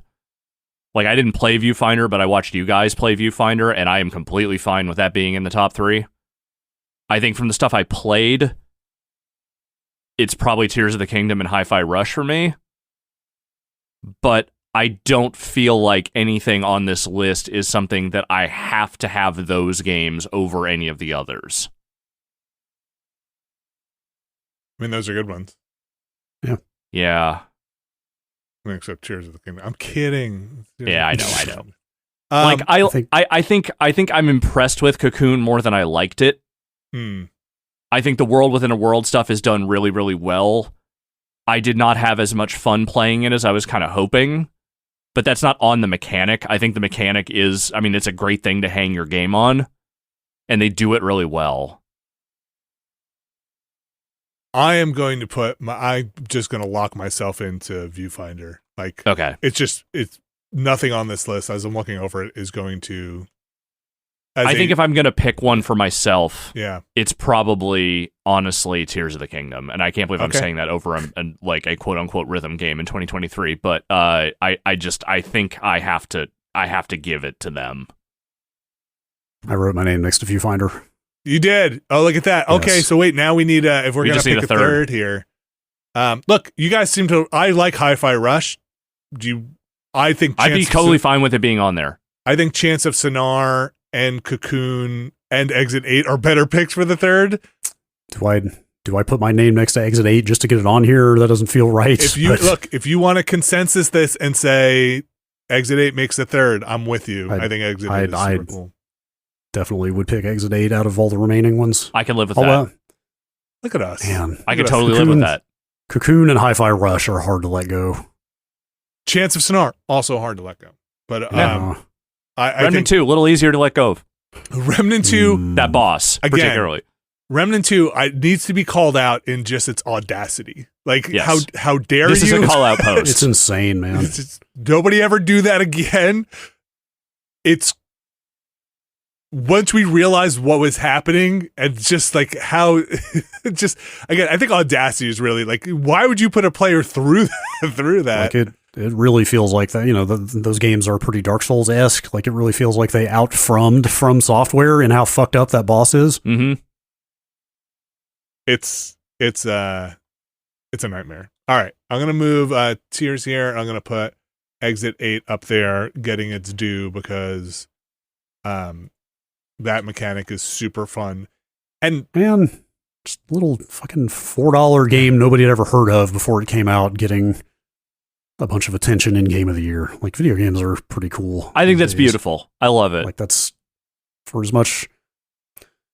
I shouldn't use the word trash. It's hard to say. For as much trash as is showing up on Steam these days, although granted, a lot of it, like the day before, for example, seems like literal scams.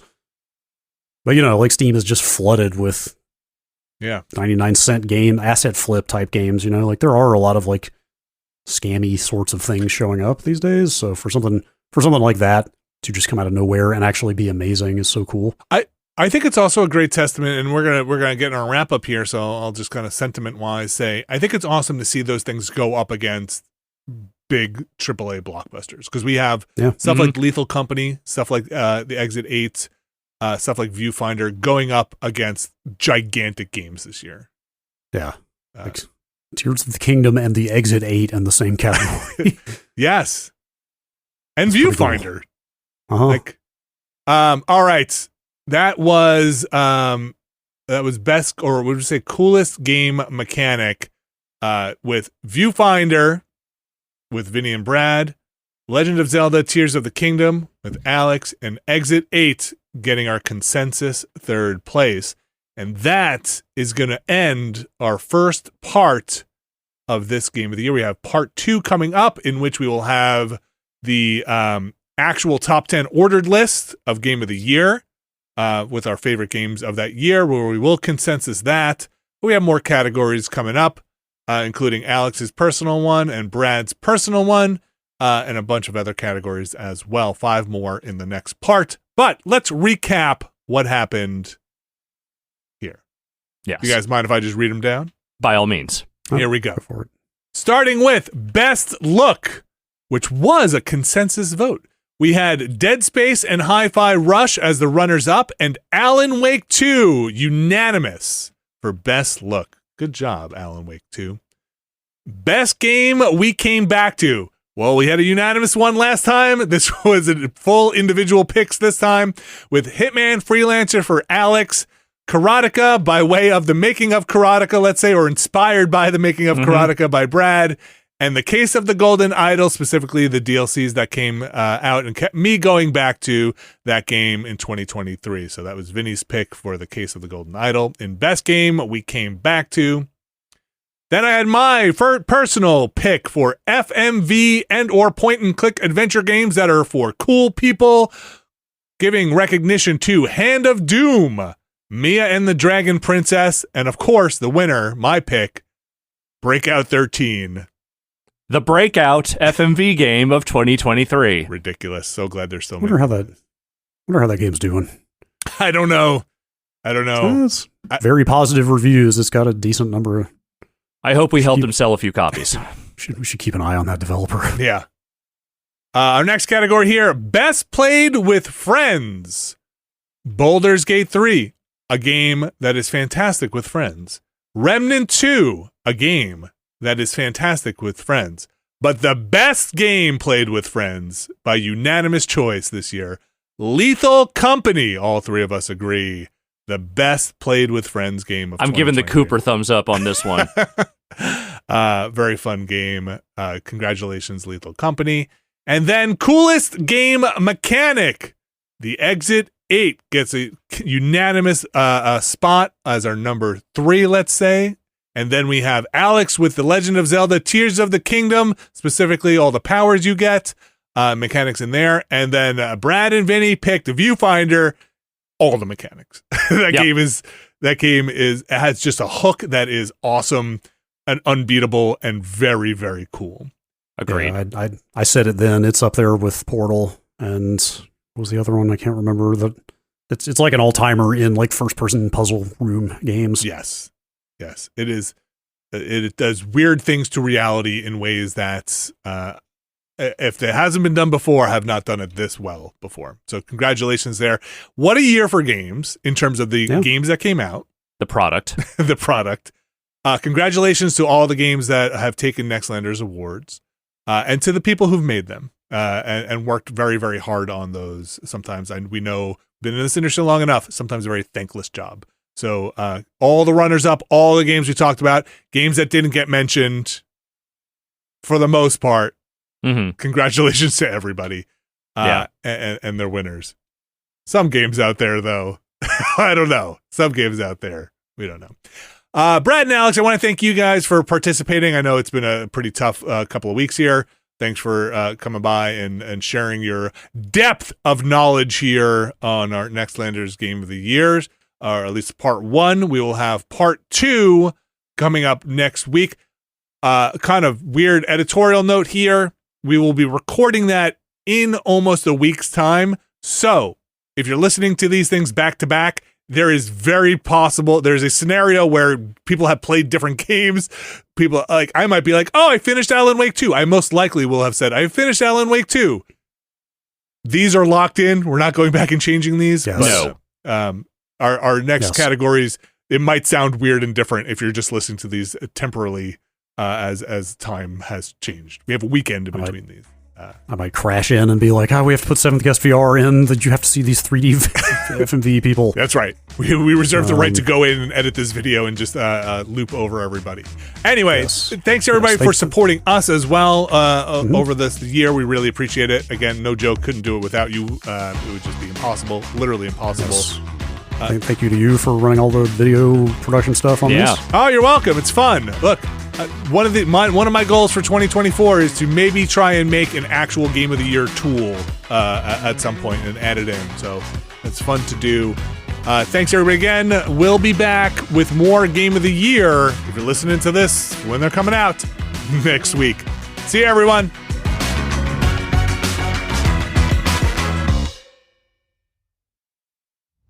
And of course, we couldn't do this without you and our patrons over at patreon.com/Nextlander. Bunch of different tiers there. But I'd like to thank our mysterious Benefactor tier, and they get their name read on this show.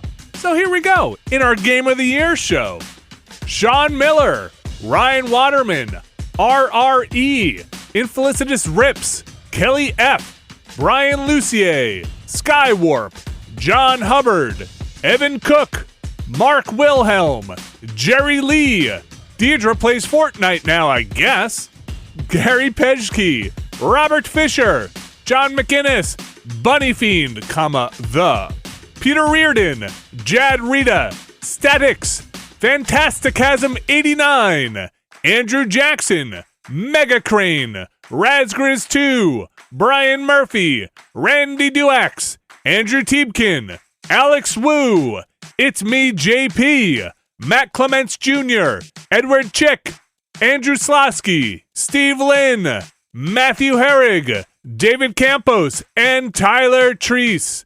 Thanks again to everybody for supporting us. Thanks for supporting us in 2023. Thanks for supporting us in 2024. Can't do it without you. And we'll see you for the next show. Thanks again, everybody. Bye.